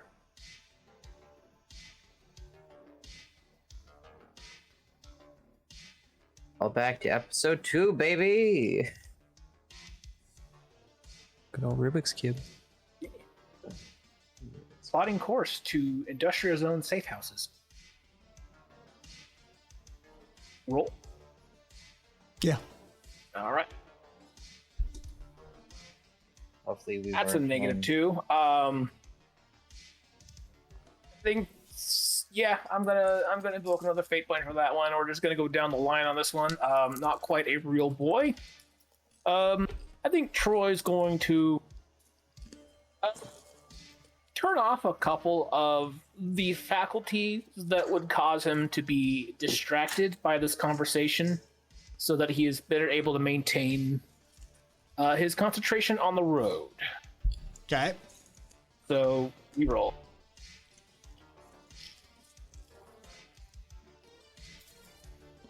Zero. That'll work. Ah.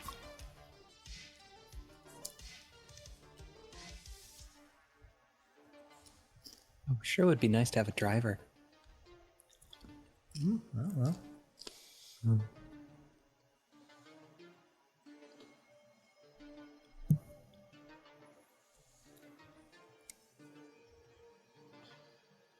Figure out something that actually works for all of us then.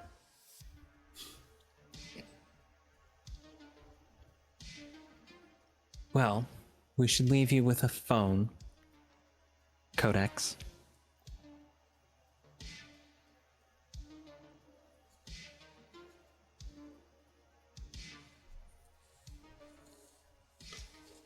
As much as I have things I would love to be doing almost immediate, as a guarantee, due to the fact that Karen, you have a lot of connections to make right now, I will stay with her.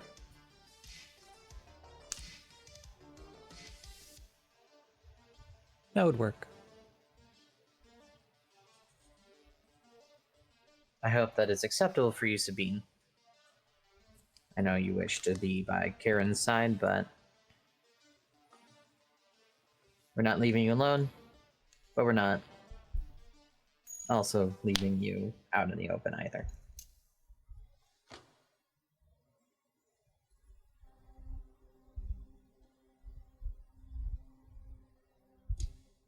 It sounds like I don't have much of a choice. You have the choice to walk out of this car now. I will ask Troy to pull over in a moment's notice. You could walk from all of this, not give two shits about us, don't make the appointment, nothing. But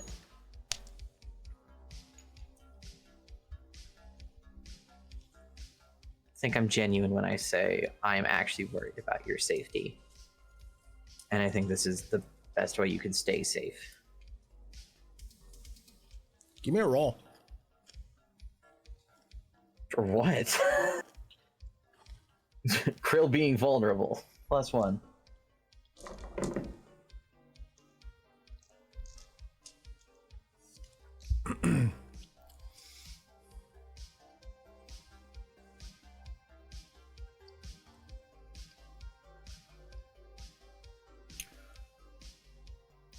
Okay.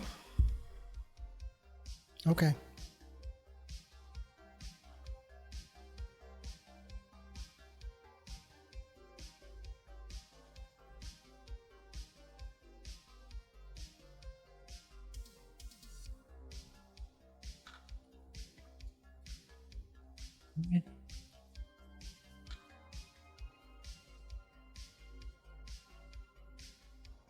We descend into the parking garage, going down several floors to the back corner. Where it's a flat wall with a little keypad in front of it.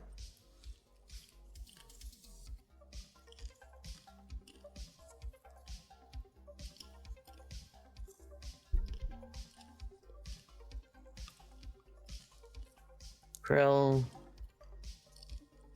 opens up the system, sees what it's looking for.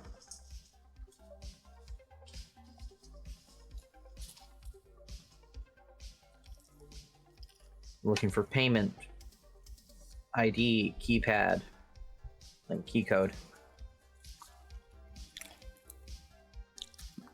Given that the way this originally worked and that your original access was surreptitious, it's looking for a code. Well, it's looking for codes.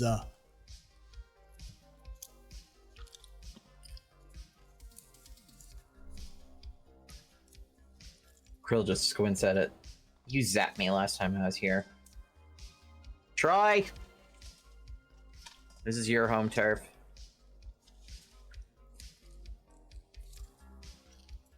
I do not possess any of the codes that it is looking for.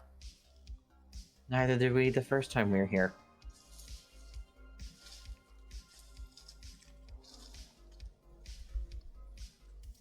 If memory serves, was it not Karen who gave us access the last time?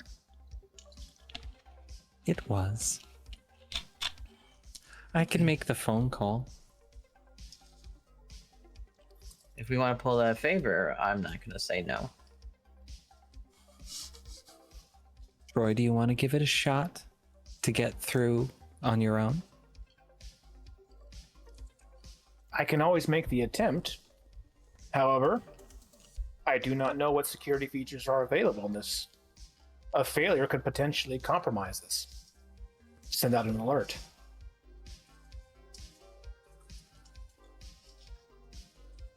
Okay. I will make the attempt if you want me to. Being reasonable.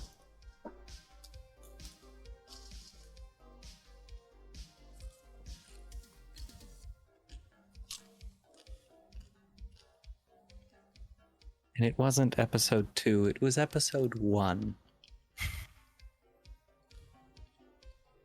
Hmm. I think. No. No? Is it 2? Because I'm looking at transcripts The for end of 1. episode 1 occurred with the blowing up of the drone. Episode 2 is where we arrive at the safe house and Patty threw up all of the Troy. My transcripts must be labeled incorrectly. It was hand sanitizer.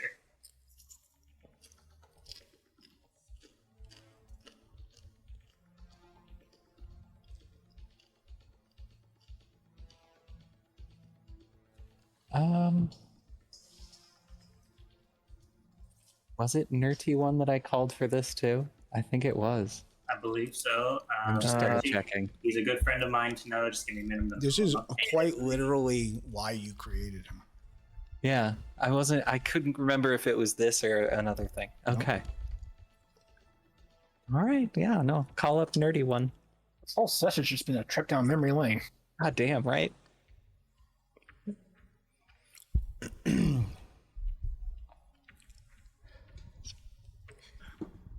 Yeah, yes, Miss Karen. It's been a minute since I heard from you. Are you okay? Are you okay? How are you doing? Oh, I'm doing all right. It's been a bit of a day. You're not updating your only stands as much as you used to. Not as much. I've been a little bit busy. But I would be willing to send you an exclusive today for a little help with something.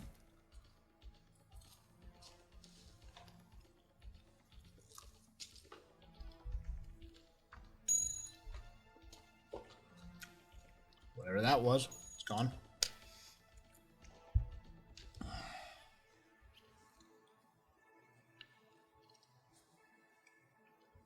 Give me a roll.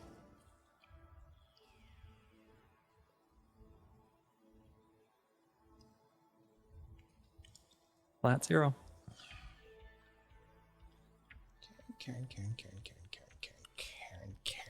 Oh, wow.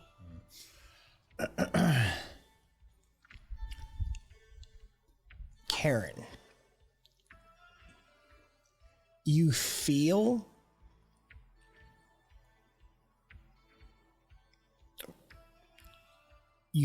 a bit of pushback or hesitance on his part.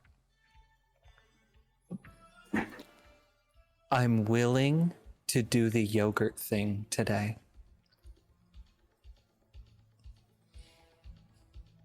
I can't say no to you. What do you need, Miss Karen? That lovely, lovely apartment complex hidden below our little parking garage you hooked me up with back a minute ago. I have a friend who needs a safe place to spend a few nights.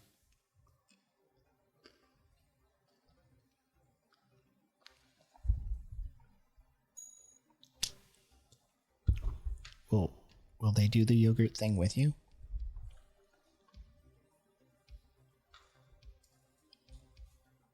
Yes.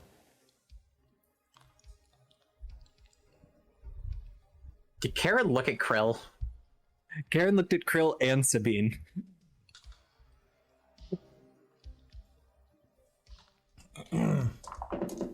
What is a yogurt thing? I don't think you can hear that. Oh, yeah, you wouldn't be able to. Yeah, you wouldn't put that together. No, Krill could probably hear it. She's Krill. Understanding what that means nothing. Right. Yogurt has already like peaked like 25 protocols in Troy. The door in front of you slides open, and he says 4 9 7 2 5 1.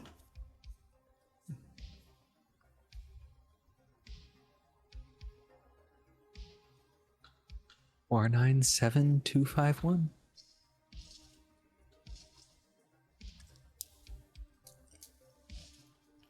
How long do you need it for, Miss Karen?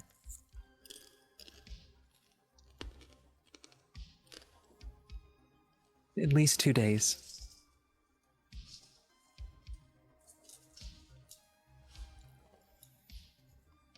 All right, I put it for 3.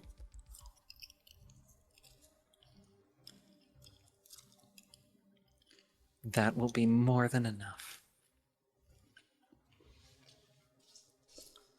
I get the video tonight, though, right? Oh, yeah. Okay. I'll need to go and pick up at least a gallon.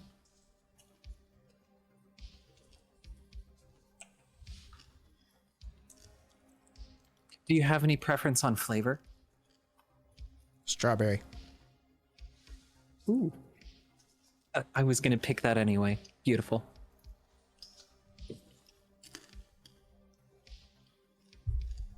I'll try and include a little special something just for you. Yay! Always a pleasure getting your assistance, Nerdy One. Thank you, Miss Karen. Now keep yourself nice and dry. Give me a roll.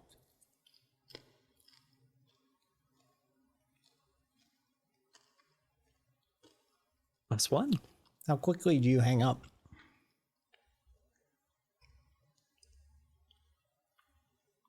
Oh, Karen lingers. You hear in the background,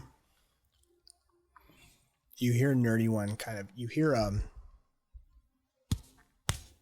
should have asked her, and then it disconnects.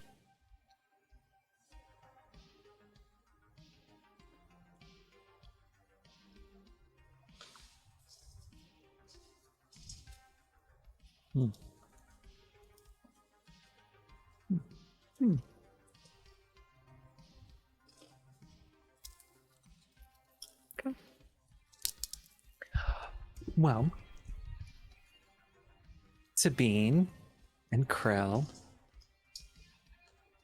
we have a room, 3 nights.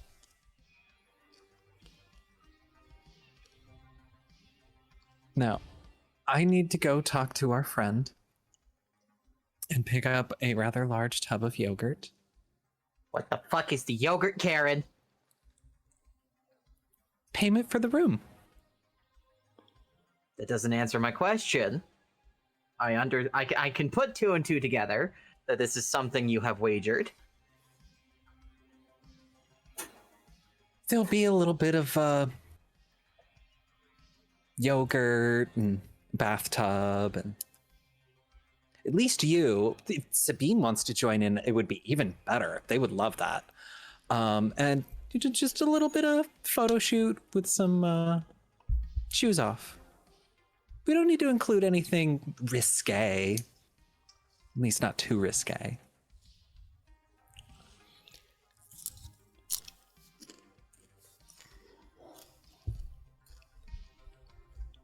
There's you could see Krill's servos trying to go, and there is a stutter.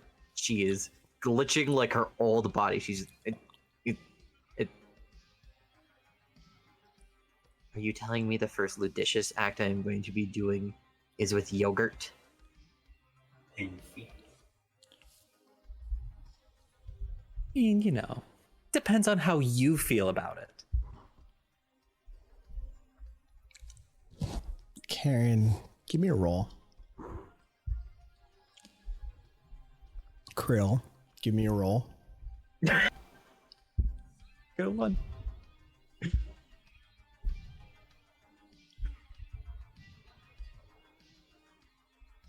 -2. +3 if it's a notice.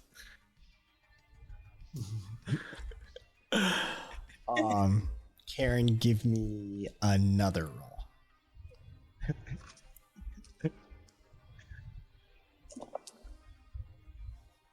Ooh, -1. Okay.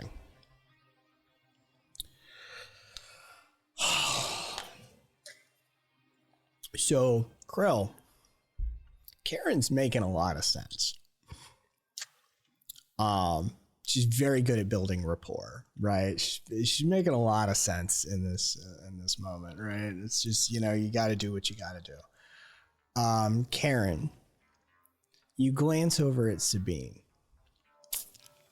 Your expectations are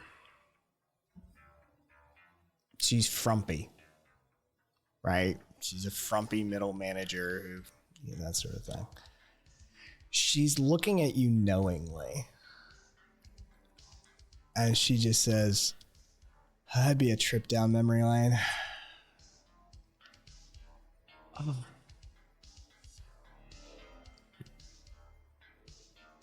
I mean, no. But girl had to work her way through school somehow. If you can find them, they are a godsend, aren't they?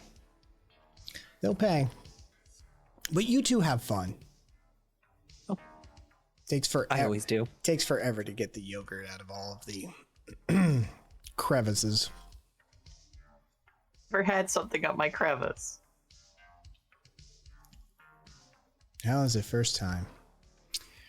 Sabine walks in the room and lays down on the bed and just sort of stretches out and starts taking off her pantsuit. And she's now just sort of laying on the bed in her knickers and just sort of having a moment.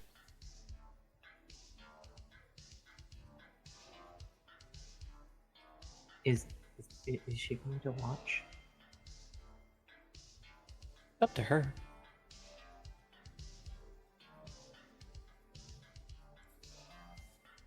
Karen, I'm scared. Well, you have time to think about it. I have to run an errand first. I didn't say no. I'm just scared. Trust me, it'll be a breeze. Okay.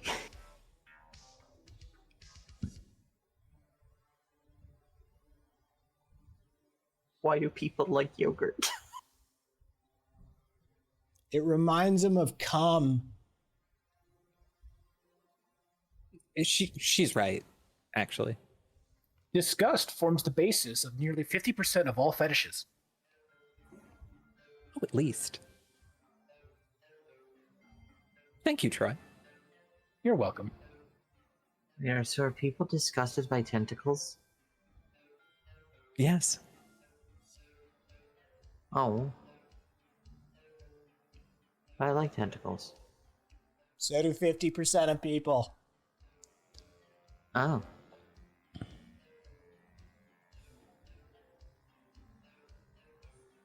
Wow, 50% of the freaks anyway.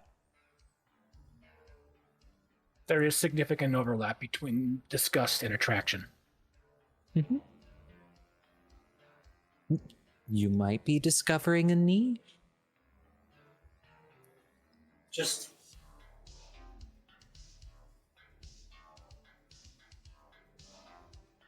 I didn't hear Patty at all there.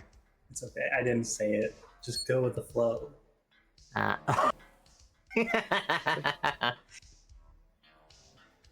Okay.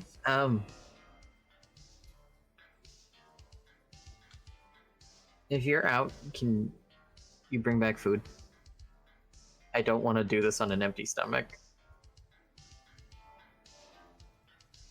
How much do you need?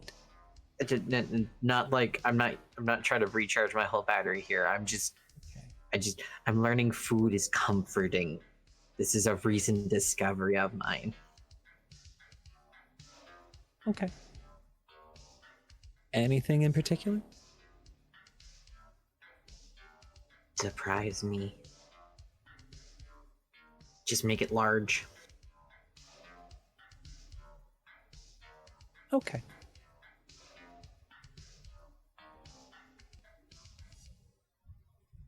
Okay. Troy, dear, I think we can go. Very well. As the door's closing, Krill's just looking at Sabine. Is that what sexy posing is? I now have to learn this. Is that what you're doing right now? And is that...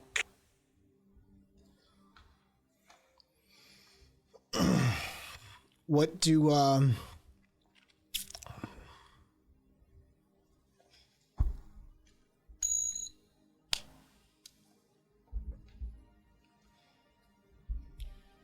the camera cuts as the door closes, and Patty, your door opens. It's Nurse Joy, and she walks in and goes, "Well, I heard Terrence yell that you're awake. How are you feeling?" 1 to 10, 3. All right, well, you can at least tell me a number, so that's a good sign. Yeah, well, it went through my calf and then nicked my thighs, so my brain's all good.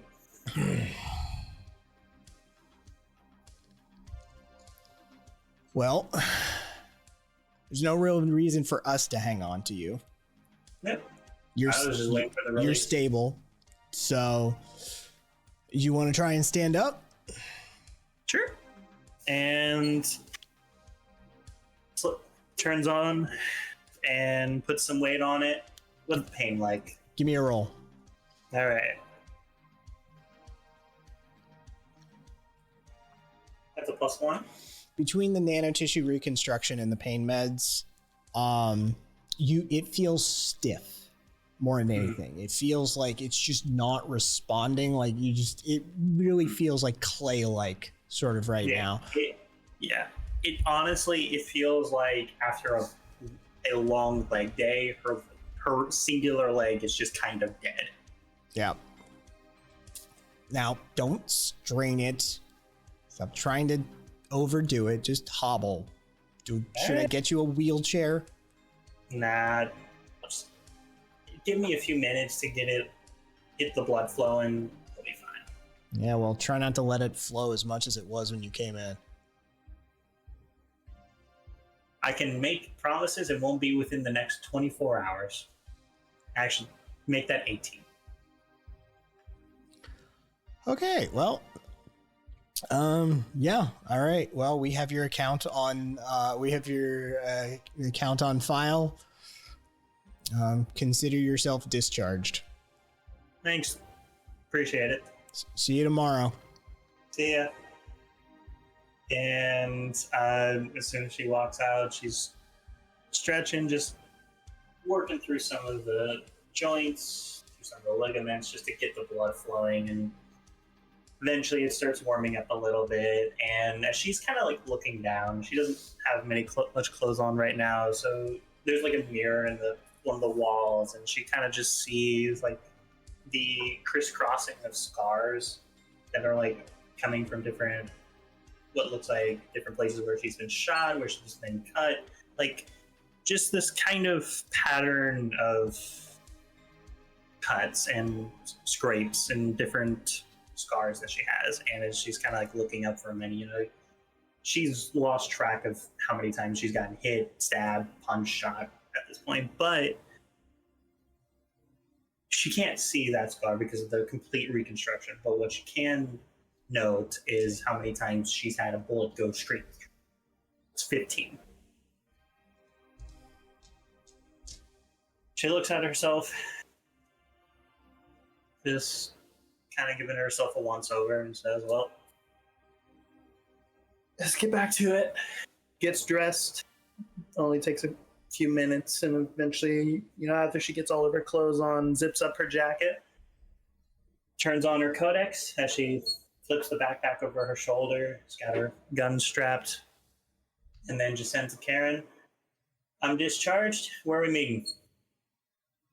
As she walks out of the shower and just takes a breath and just feels one of her joints pop and just walks off.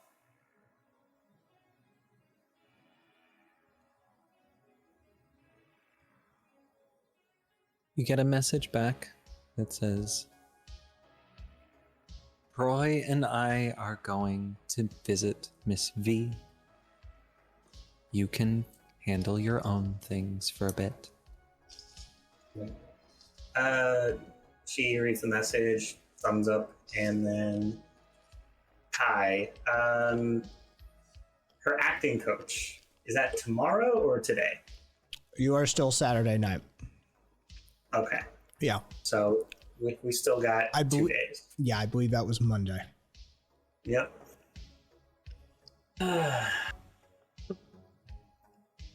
When Monday? Probably going to be the afternoon because he's drunk. Okay. I don't know what you're saying, my dear. He does not drink. Yeah, and I'm sober. The only nectar that I suckle from is the teat of life. And Jameson. Well, they're still around. That's good. No, Jameson's an understudy. He knows. Yeah.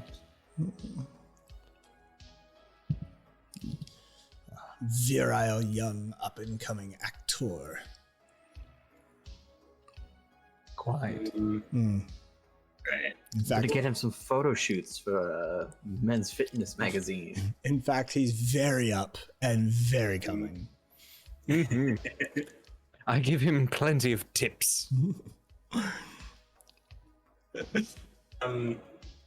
She first checks on the random forum post about the fucking riddle just to check to see if there's been any responses. Give me a roll. All right.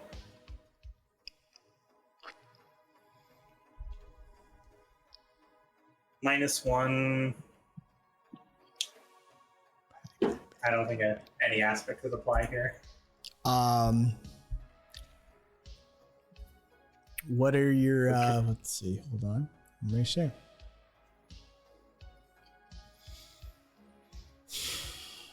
Not particularly, no. And I was even willing to stretch it a little bit, but even I'm like, Connections came to mind for me, but I don't think Patty has connections. No, she doesn't. She doesn't have any contacts. Literally, she knows the bullet hole. She knows some people from MedTech. She knows y'all. She knows a drunk acting coach now. Like, Patty isn't much of a people person, so she doesn't have too many people who know her. Have you at all asked Troy to look at this? I have. But seeing the lack of a forum response, I'm like, I'm going to send a message to Troy, and I'm like, hey, Troy, I think I asked you about this riddle before, but can you give it a once-over again? Are you referring to the messages you received anonymously? Yeah, not the first riddle, the second riddle, the one about exigencies shared or cleaved. Do you need me to send that again? I haven't saved in my memory. All right. You got any new thoughts? At the moment now, my processes are currently preoccupied with my current task.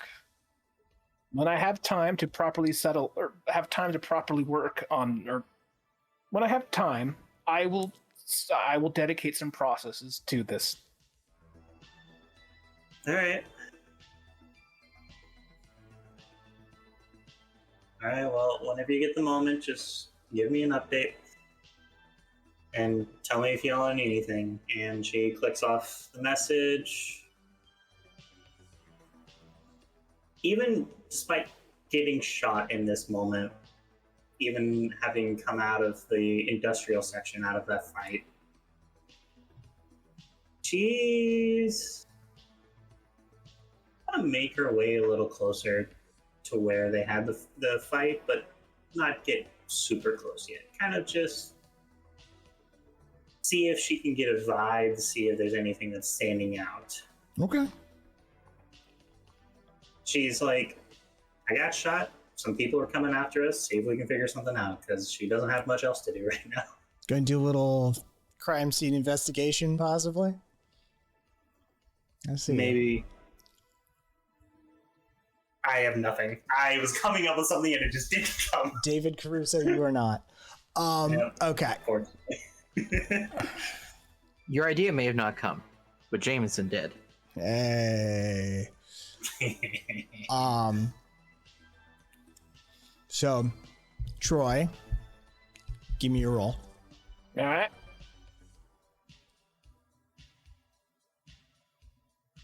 That's a -3. Do you want to reroll that? I have only one fate point left. Would that... We've been going for... I mean, I guess we're technically getting close to the end of the session. So...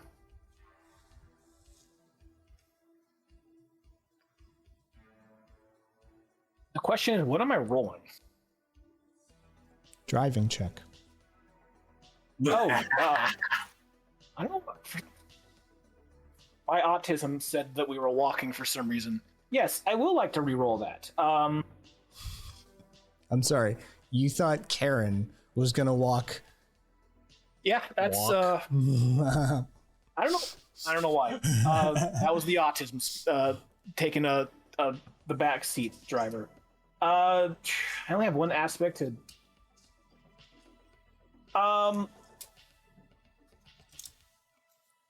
Just You can use the same aspect. It's just You can't No. use the same aspect for a different role, Yeah. or the same role. Yeah. Oh, I thought it was. No, Oh no, that was per scene. Duh. We're in a new scene. it's now. not even per scene. It's per, Yeah, no, it's per roll. So every time you make a roll, right, you can invoke the same aspect, but you can't invoke the same aspect twice for that same roll. Yeah. Oh. So why do you think I I, got keep that using wrong, old too. instincts in the middle of a fucking combat scene? Yeah. Okay. In that case, yeah. Yeah, it's to prevent you from stacking fate points on the same aspect. That's it. You're just like, I'm invoking, I'm not quite a real boy 3 times, so I can spend 3 fate points on this roll. That's it.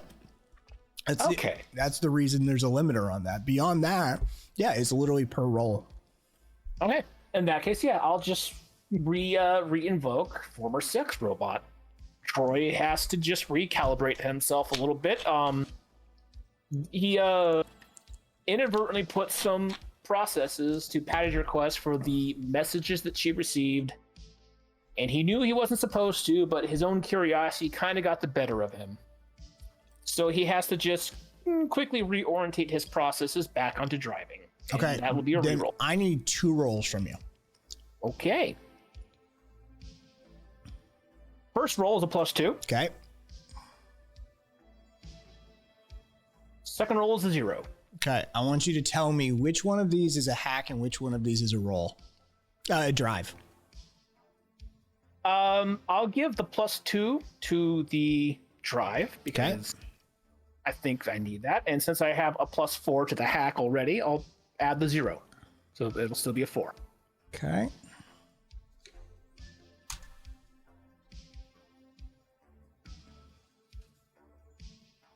Oh, hello.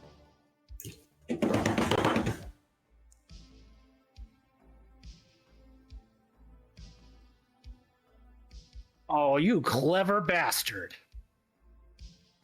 I told you you were let down by somebody on your team, and it wasn't a character. What is it?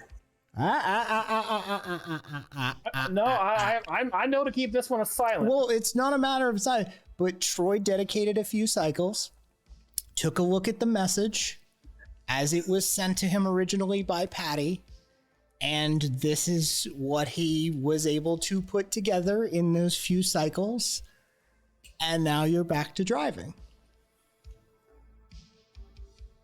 I've been waiting weeks. Poor Wordy. Do you...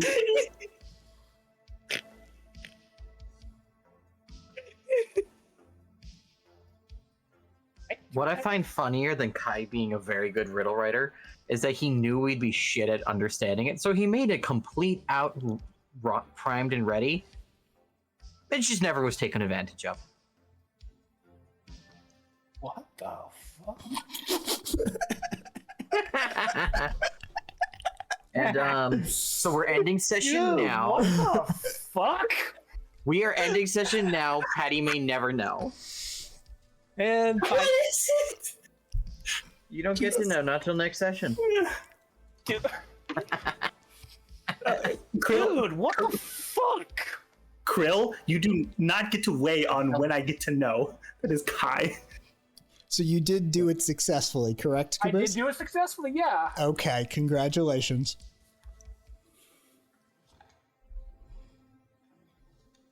don't tell her.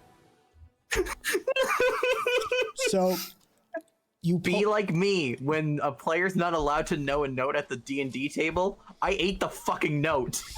it's just a matter of he was like, oh shit, oh yeah, and did a couple of cycles, immediately figured out what was necessary to do, maybe not what to do, and then switched back to driving. So you guys pull up outside of Lost Innocence. It is a Saturday night, so it is.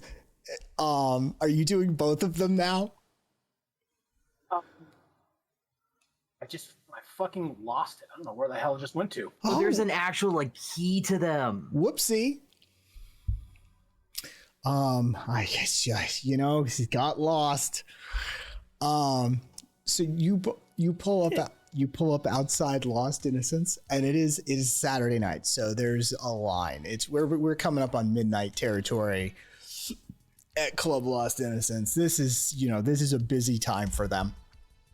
So there's a line out front. There's the bouncers out front. Got people waiting, that sort of thing. Yeah, how are we doing this?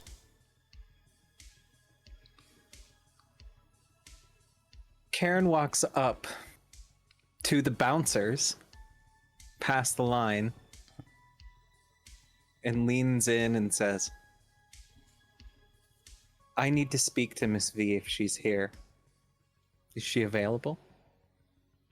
Give me a roll.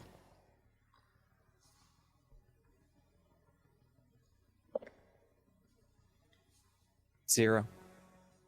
Now, Troy, before I forget this, she had you do the second one. I know. Okay. I'm avoiding my temptation to spoil. Okay. Good boy. What did you roll? A 0. Okay. But with a 4 rapport and having been here before, and they've gotten word from the boss that like this is not a client, so to speak. This isn't a customer. This is somebody else. He takes a look at you and goes, I don't know if she's available, but go on in. Appreciate you. Who the fuck is she? Why does she get to skip the line? And what was your name? Bill. Thank you, Bill. Would you slip him? My only stands card. Okay. All right. Yeah. He looks at that's as useful as like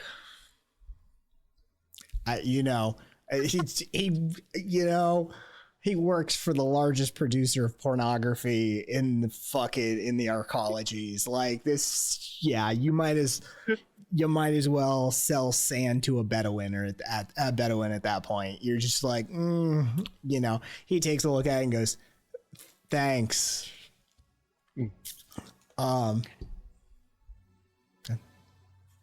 Karen winks at him and sachets in. You get the distinct feeling that getting in through Bill might not be as easy the next time.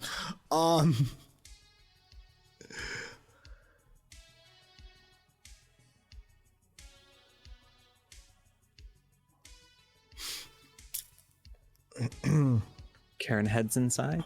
There is quite an atmosphere going on in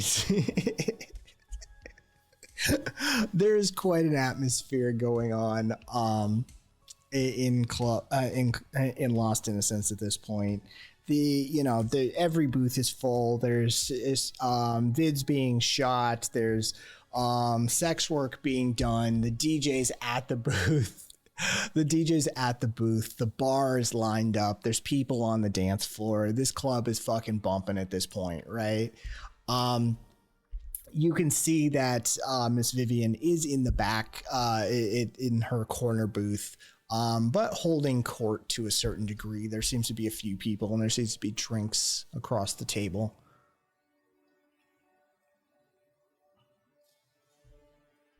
Karen approaches, but keeps a bit of a respectable distance. As Karen, as Karen approaches the booth, just sort of holding, are you just like sort of a holding pattern by the booth, trying to find an opening? Mm-hmm. Okay. The camera cuts back to Troy in the car. What are you doing? Because you can't just sit outside. Troy is pulling around a little bit, finding a parking lot a block or two away. Okay. So that he's not too far away from Karen that when he needs to pick her up, but Something pinged. Give me a roll. All right. That is a 0. It takes you a while actually to find a spot, like any available spots. You are not as close as you'd like to be. You're a few blocks away where you could find something available. It's a Saturday night. People know this area. They're already sort of like stacked up in all the parking lots that normally serve Lost Innocence. All right. He's not where he would like to be. He's found, I don't know, a couple blocks down, a parking lot at some fast food restaurant. Okay. And his own. What's the name of the fast food restaurant?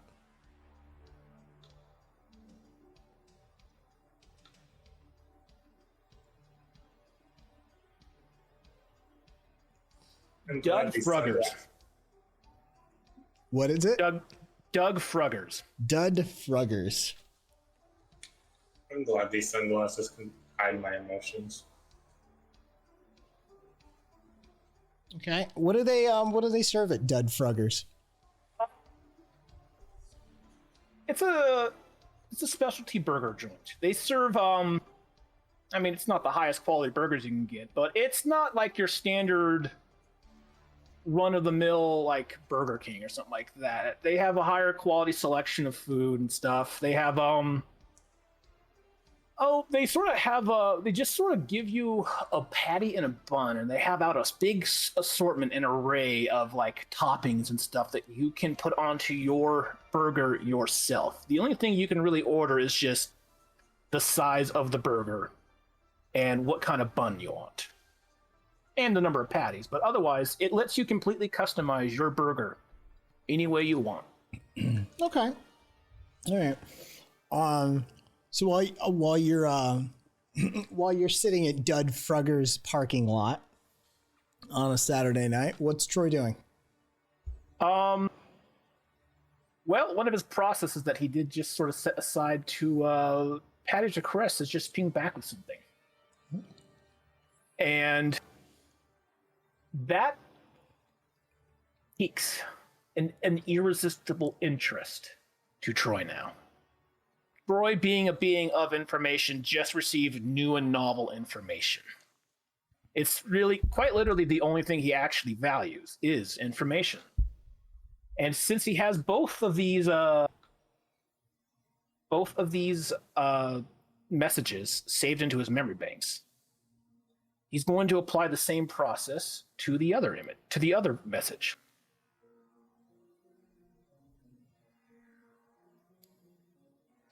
Roll. Sure. All right. That's a -2, and I am out of fate points. As Troy goes to work on the other image, the other piece of data, there's a bang on the window, and it's a Dud Frugger's parking lot attendee, and says, "Hey, you can't just park here. I will only be here a few minutes. I am waiting for no my customers only. Customers only. Keep it moving."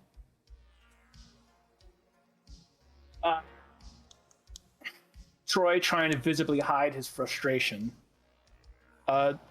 relents. Or change him. Actually, re-entering that. He asks, "Very well, then. Then in that case, I'm here to pick up food." What's okay? What's your pickup? You got your order already? Troy, having just quickly accessed the menu for Dud Fruggers, brings up something close to what he knows Krill likes.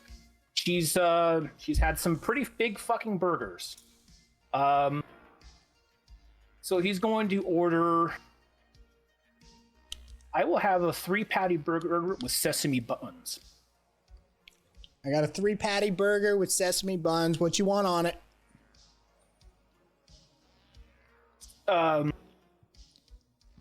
lettuce, tomatoes, onions, each layer.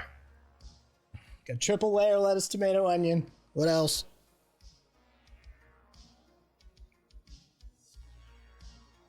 A chocolate milkshake as well. And a chocolate milkshake. Anything else? That'll be the order. All right. He just walks away. All right. All right. Well, with that out of the way, Troy's going to make a second attempt at processing. If that is all right with you. All right. It's another fucking -2. As the window goes up and this guy walks away and Troy goes to try and process the second image, there's another knock on the window. There's a twitch and like one of the eye servos in Troy's eye muscles as he slowly looks over and asks, "Yes, can I help you?" Hey, this is are you my ride? You're my ride, right? You're my ride. Negative. The dude's trying the door handle on the back door. Troy locks the door. Dude, you gotta open up. I'm sorry, I am not your ride. I believe you're mistaken. No. This is my ride, definitely.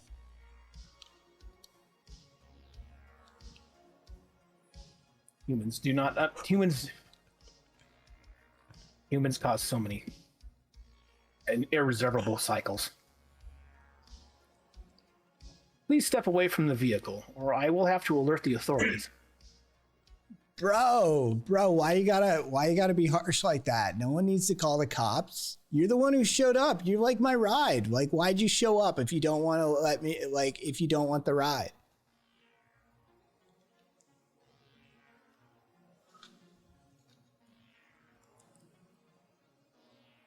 Troy just kind of getting a little frustrated and searching for potential outs to this awkward situation, just looks over to him and asks, "Please step away from the vehicle, or I will be forced to activate self-defense protocols."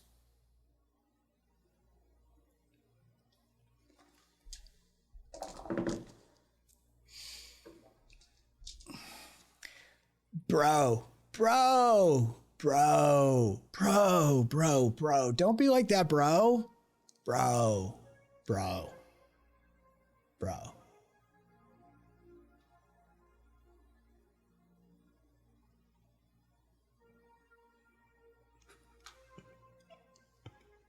I'm thinking.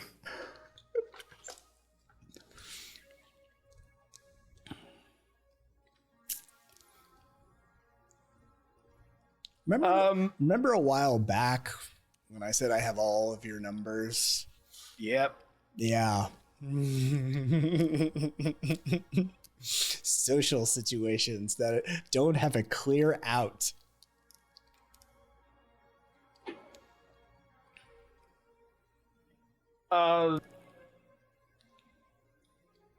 What is it that you would require that would make you step away from this vehicle? I mean, I need you to let me in, man. You're my ride. This is not your ride. But it is. Describe your ride to me. It's like a car with like 4 wheels and a driver who like is my ride.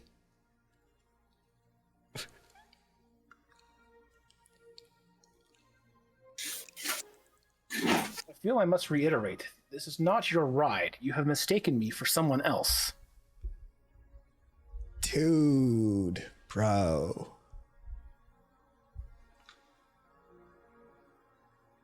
Does this man have augments? Give me a roll. Okay. That's a -3. Why do I always get the bad rolls? Like when I am the most critical. I don't know. Why are you getting the bad rolls? Oh. So between the processing, attempting to process, getting interrupted, attempting to process, getting interrupted, and not knowing how to deal with this human protocol interaction, Troy is starting to struggle a bit. Yeah. This particular human is really straining his processes right now. And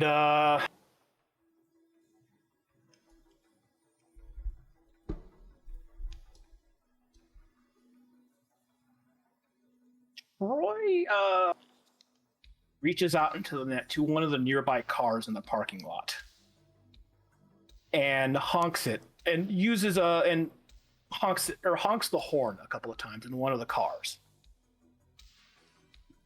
Okay, give me a roll. All right. My God, -1.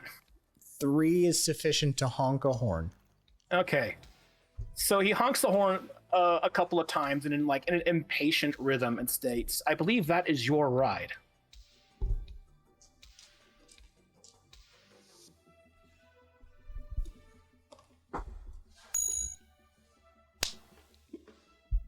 Oh, what did I do? No, bro. I will show this to you. It is the other one. God damn it. There we go. Yep. There is heads. There is tails. No, no, bro. Pretty sure that's like someone else's ride. Like this is, yeah. Like this is, yeah. Like for sure, man.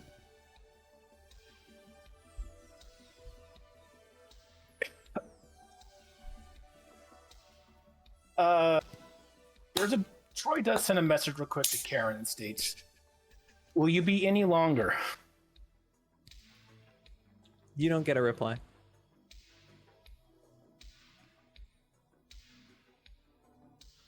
You hear the handle being jiggled again on the back.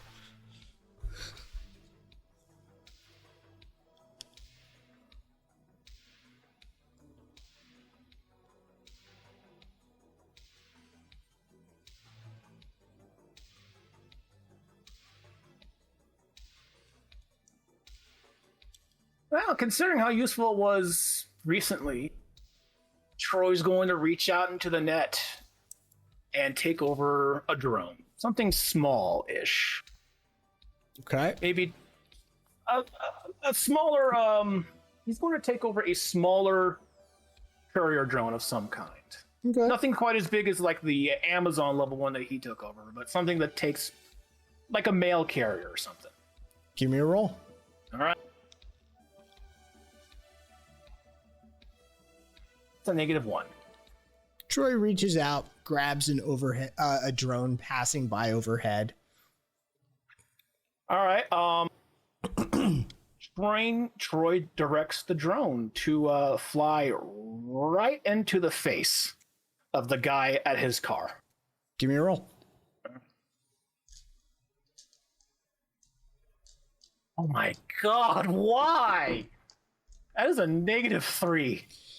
As you do this, the attendant for the No. parking lot who had your order is walking up and has the order in his hand, and the drone comes crashing into him right as he steps to the door, to the window, just adjacent to this guy, and he just sort of steps in line, and the drone's just headed right at that dude and just fucking slams into the guy with the food. Oh my, what the fuck? Ah! He drops to the fucking ground, and now he's cut up pretty bad, and there's people sort of running over. Some of the fellow staff is coming over. Oh, Just leave. Just go. Troy starts up the car and says, "Perhaps you should assist them. This is clearly not a safe area. I will be vacating the premises immediately." And leaves to go find a new parking lot.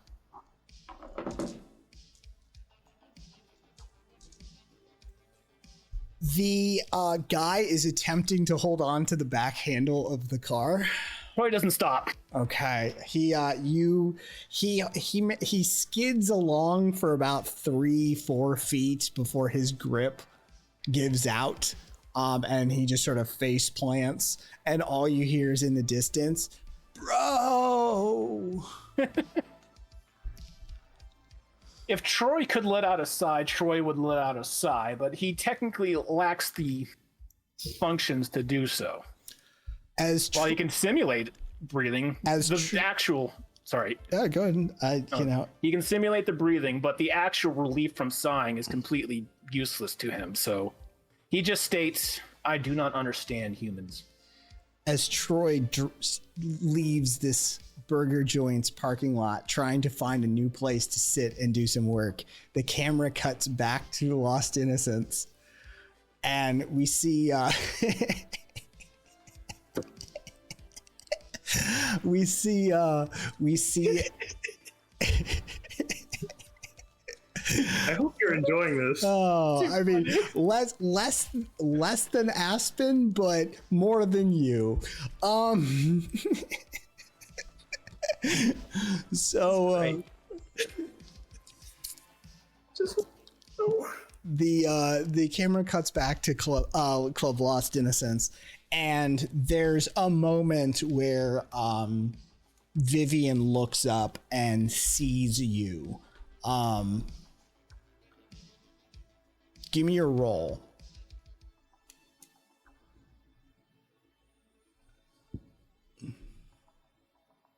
-1. Let's see, Karen, where you be? 1 or 1. Okay. She sees you hanging around, but you're at this moment, like, something else. You've been there long enough that you're not just standing there staring at her sort of situation, right? You know best to just sort of, but she sees you there. And so she's, Vivian basically says to herself, she's like, oh, okay, I'll get to that. But she's got some niceties to wrap up first and deal with stuff as she works her way through the table. You can literally see the jaw going.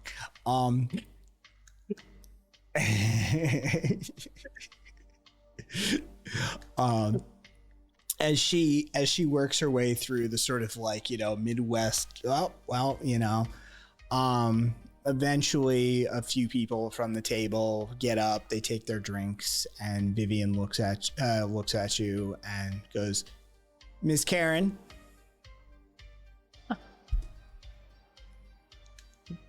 Comes over and sits down. To what do I owe this honor?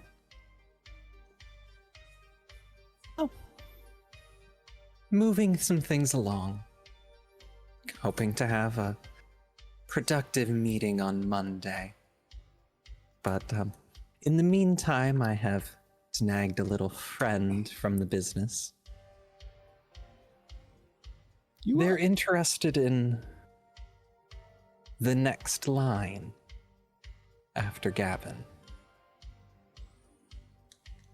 You seem to be the Pied Piper of little lost sheep, as it were. I keep finding them. They're just scattered about, it seems. So, what do you want me to do with this one?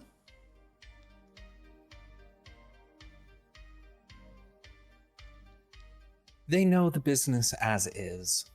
Unfortunately, they don't know the real books, but they're at least appraised with what's going on. They're compromised, most likely, with the current system, but they're willing to help. So what can they do to help me? They would be the one facilitating my meeting with Gavin on Monday.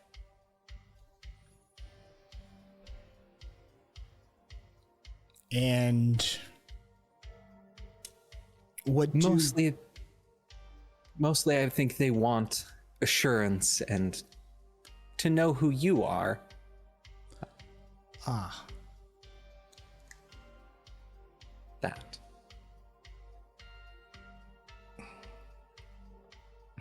Who is this person?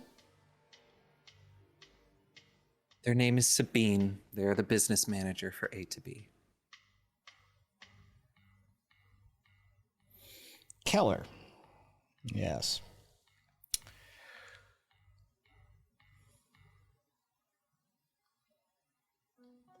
Well, we've met.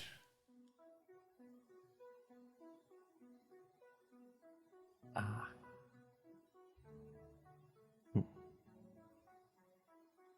And was it a good meeting? If it were a good meeting, I might not have to have employed other means. I figured.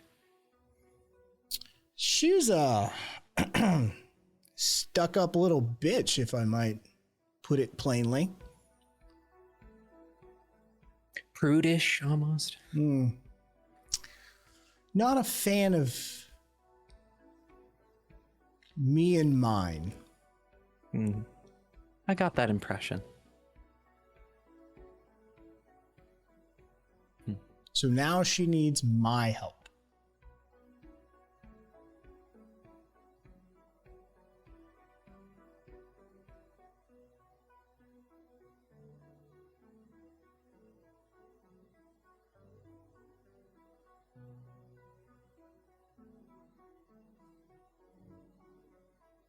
No? What does she need?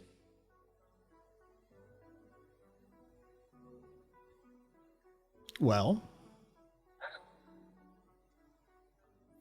couple of working girls. It's pretty much our job to figure out what people need.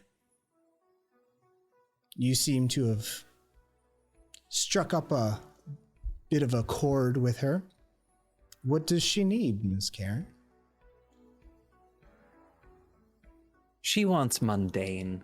She wants easy. She wants a business job.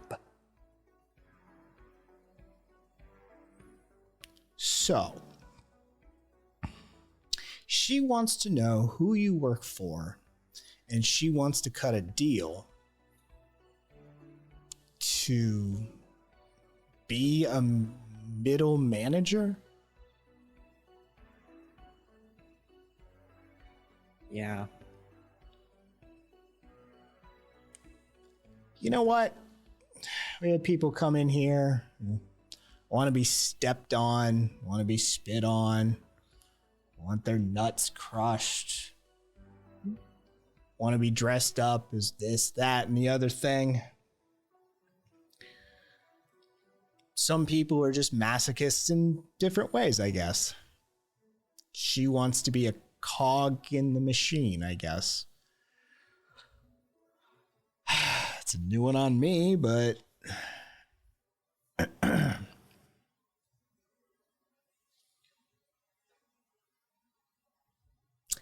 how critical is she?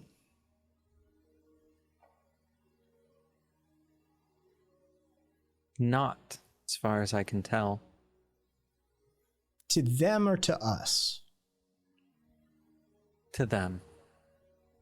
To us?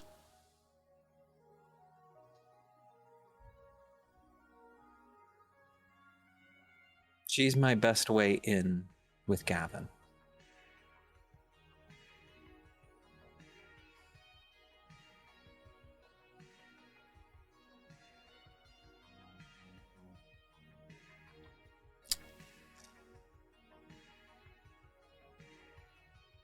Put a couple of guys on her.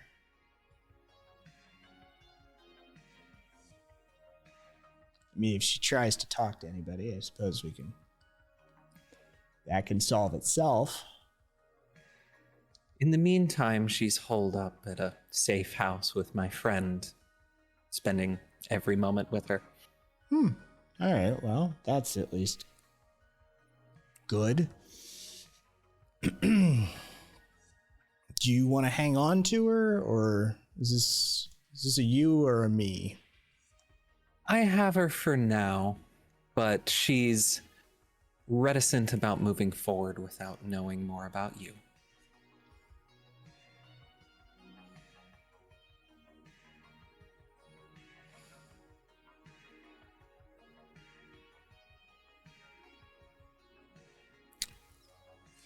make her put up before.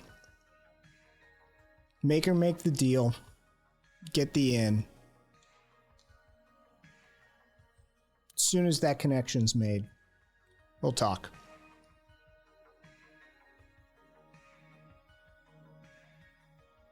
Good choice. I like that. And I think I can make that work. Okay. Well, it's Saturday night, and I have a club to run. I will get out of your hair as quickly as I can. I appreciate you having me, making the time for me. Well, let's hope there aren't too many more of these and more celebratory meetings instead. Let's make that happen. Have a good night, Vivian. She, little tumbler of scotch and just...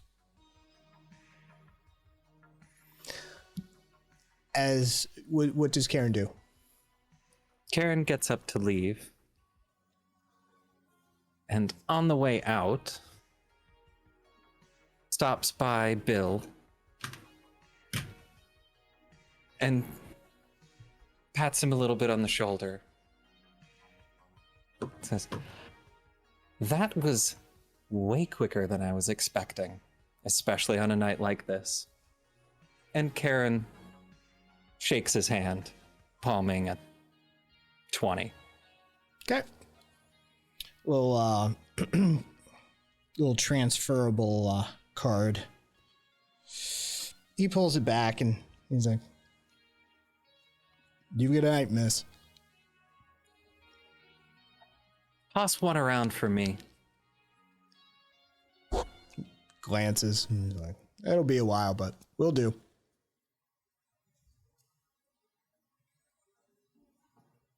Karen pulls out her codex, sends a message to Troy. "I'm done." Appreciated. I am on my way.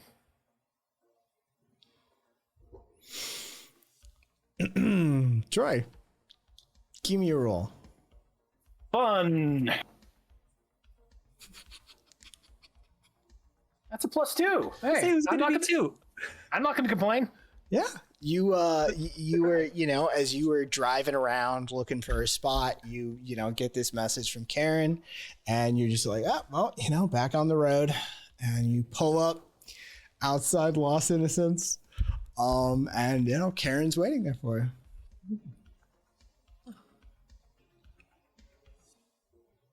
Troy just pulls up and unlocks the drawer.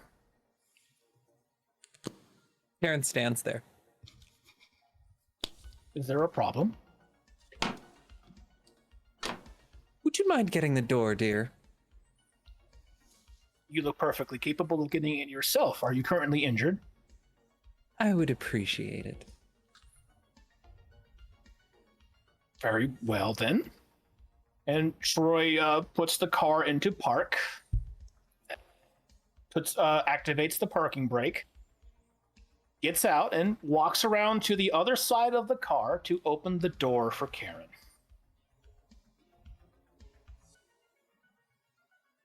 "Thank you."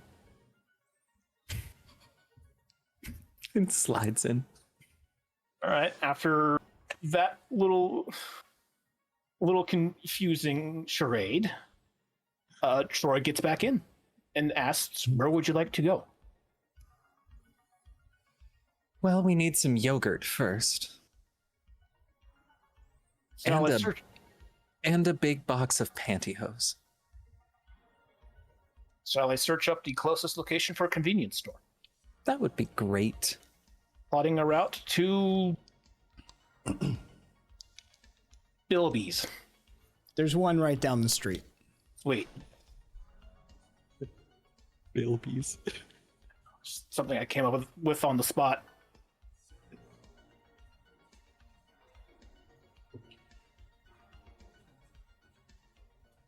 As you pull up outside Bilby's,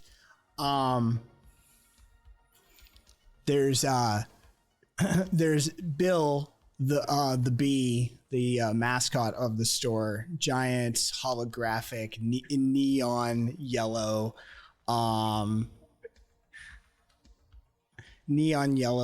animated bill. That's animated bee. That's got a little name badge and a little name tag that says, "Hi, my name is Bill," on it, and there's a couple of spots out front of it.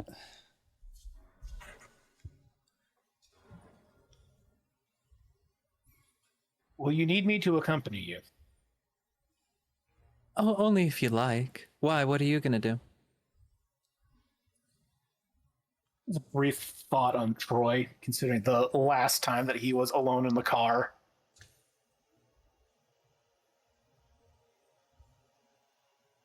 States, perhaps I could use some new input. I would like to accompany, if that would be all right with you.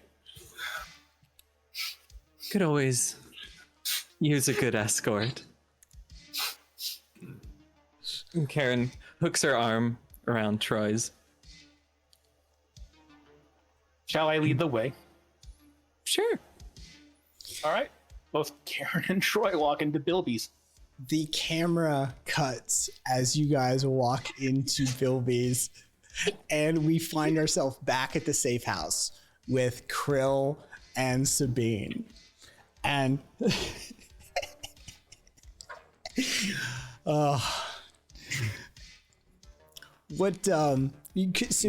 Sabine by this point has sort of, as we had described it before, there's absolutely like hollow screens in these rooms. Sabine has been watching some TV. What are you up to, Krill? Krill is in a deep dive of how to pose sexily. However, not by a good source. She's just like on the equivalent of like a Tumblr blog where like people Are have you just telling me thrown shit against Tumblr them. is not a good source of information? How dare you? How dare you? I'm calling the Tumblr arenas. This is misogyny. I used to be one of them. Yeah. I'm not afraid of them. They'll break their wrist trying to knock on the door. All the same, she's just like, okay, so stick your lips out. I don't know what I'm doing here. I don't get any of this. How is this supposed to impress anyone? Sabine, in hearing this sort of frustration, looks at you and sits up and says, "Sweetheart, it's not that difficult. They just want to see you naked and look like a dumb blonde. That's all they want from you." But I don't know what it means to be stupid. I can't turn my brain off. Okay. She sort of gets up off the bed and walks over to the like chair that you've been sitting in and like freaking out in. And she grabs you by the hands and sort of pulls you out of the chair a little bit and walks you over to the bed. And she just sort of puts her hands on your shoulders and pushes you down to the bed. Okay. Sit there. Now, what is the most complicated thing that you can think of? I'm creating a complete complex algorithm right now that would... I'm trying to find a way to replicate emotions within machines. Okay. To a degree now, that is... Don't tell me that. Just do that. Okay. Now just make sure your legs are wide open when you do that, and you'll be fine.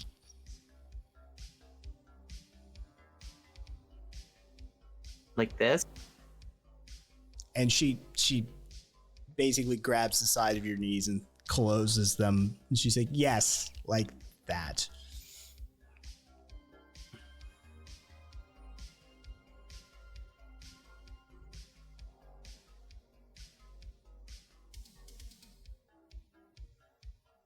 Uh, thank you.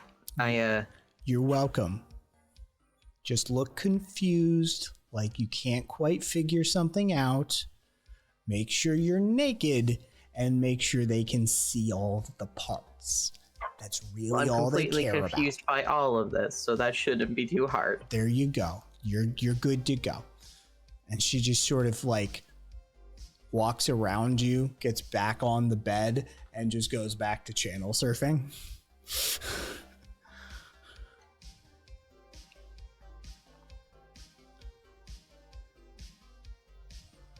Okay. As the camera holds to the TV and the channel changes, the camera cuts.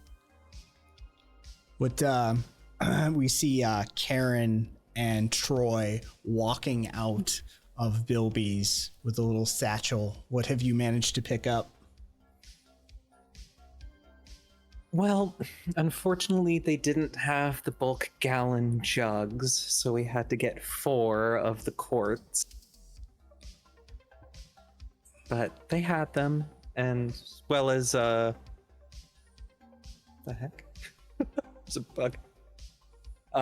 As well as 3 kinds of pantyhose. I was surprised. They had fishnets even. Well, they're right down the street from Lost Innocence. You serve the market you're in. That makes sense. Yeah. That's why there's, Mustang dealerships outside every U.S. Army base. You serve the market you're in. Very accurate. Yep. Okay. Troy, dear, you didn't want anything, honey? What would I want? I don't know. You tell me. Do you need I do not motor require- oil? I run a self-lubrication cycle. I do not require input of oil. Oh, that's convenient. Should I have gotten something? Do you want an air freshener? Not saying you smell bad, just like, I don't know, do something for you. My olfactory senses do not translate into sensations of smell.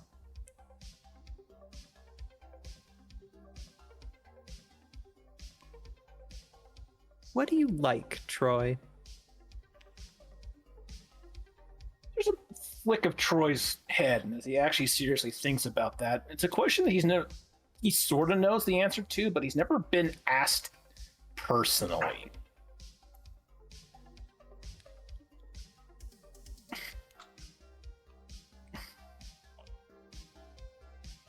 And he states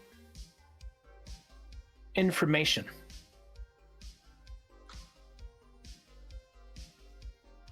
The more novel and the more unique, the more valuable it is to me.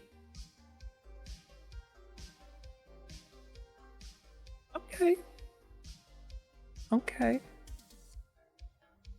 Yeah, they probably don't sell that here. Fair. The experience itself was quite novel. I have never been inside of a convenience store before. Okay. I think I can help you with that. All right. I'll work on something for this. Thank you. Very well. All right. Well, let's get back to work. I have a lot of filming to do.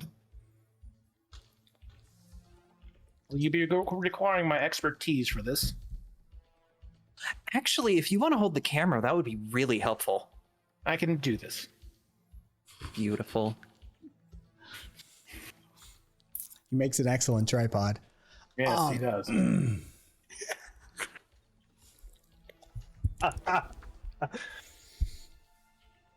Give me a roll, Troy. All right.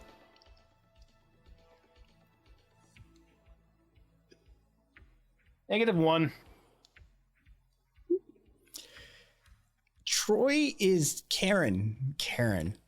Troy is not driving well. There's he clips the curve of the curb as he's coming out of the store a little bit. And there's a moment where I think we just went over the line in the lane. You doing all right there, bud?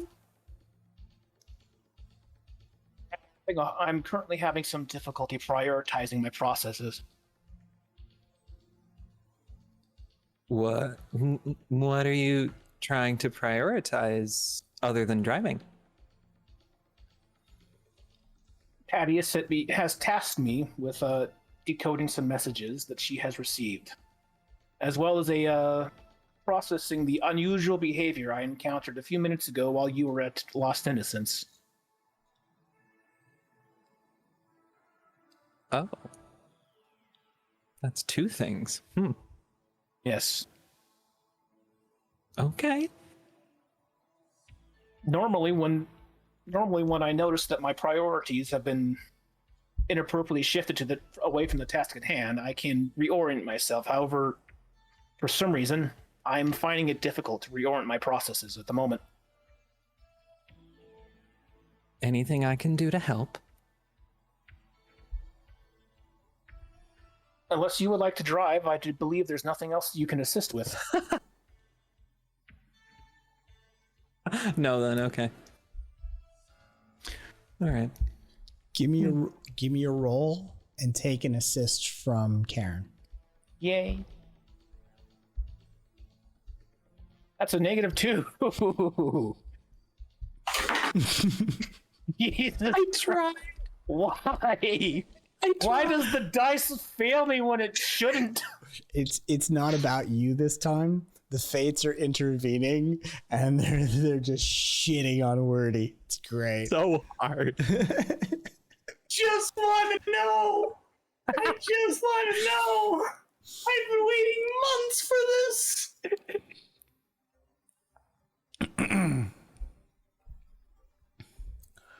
So you make it back to the safe house, but the car now is sporting a flat tire and a dented bumper from where Troy clipped a few things and hit the curb on the way in.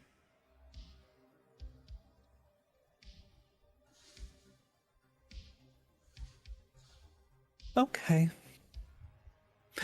Oh, beautiful. Well, I have a new thing that you'll get to try out, Troy.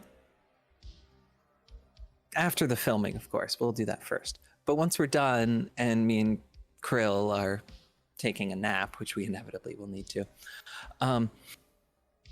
you can come back out and maybe throw the spare on this so we can get it back home. You haven't done that before, right? I do not have mechanic protocols, but I am willing to give it a shot. It would be a novel experience. I mean, there's a lot of videos about how to do this online. You can do a bit of research first. Very well.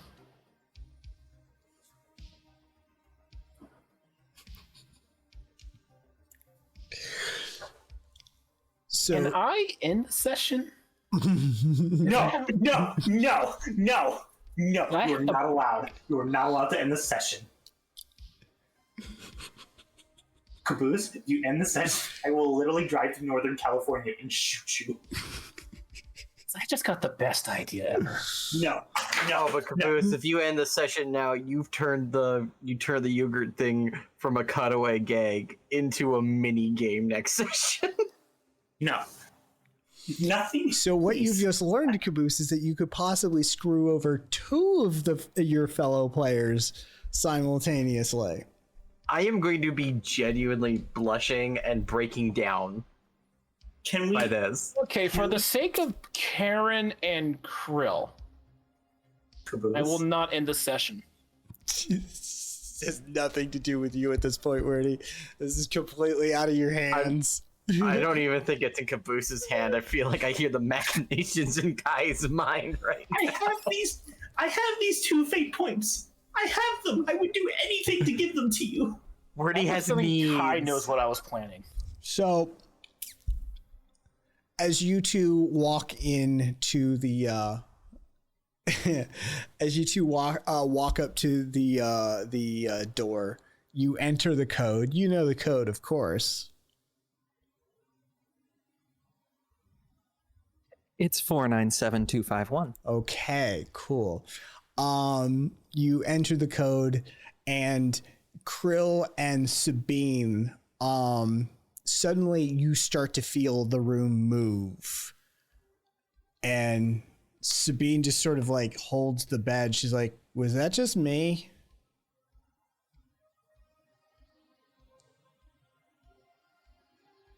You're muted. It's just the room changing positions.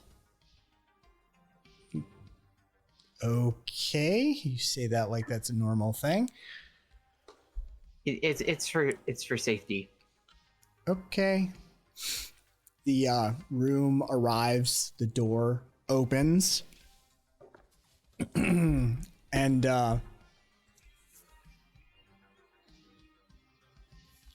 Oh, look at you getting all cozy. I brought treats. Oh, you wanted food. You can order some.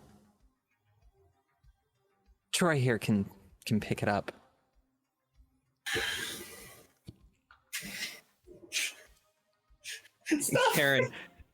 Karen gets out Codex.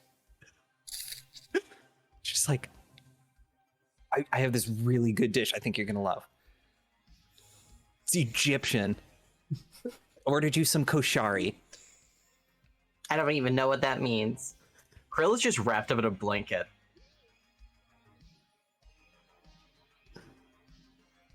Beautiful. We need to get set up anyway first. Like, get all prepped. And I need to, appraise Krill of the whole procedure. I feel like she's going to get a little bit nervous. But if you could go and get that, I put in the order.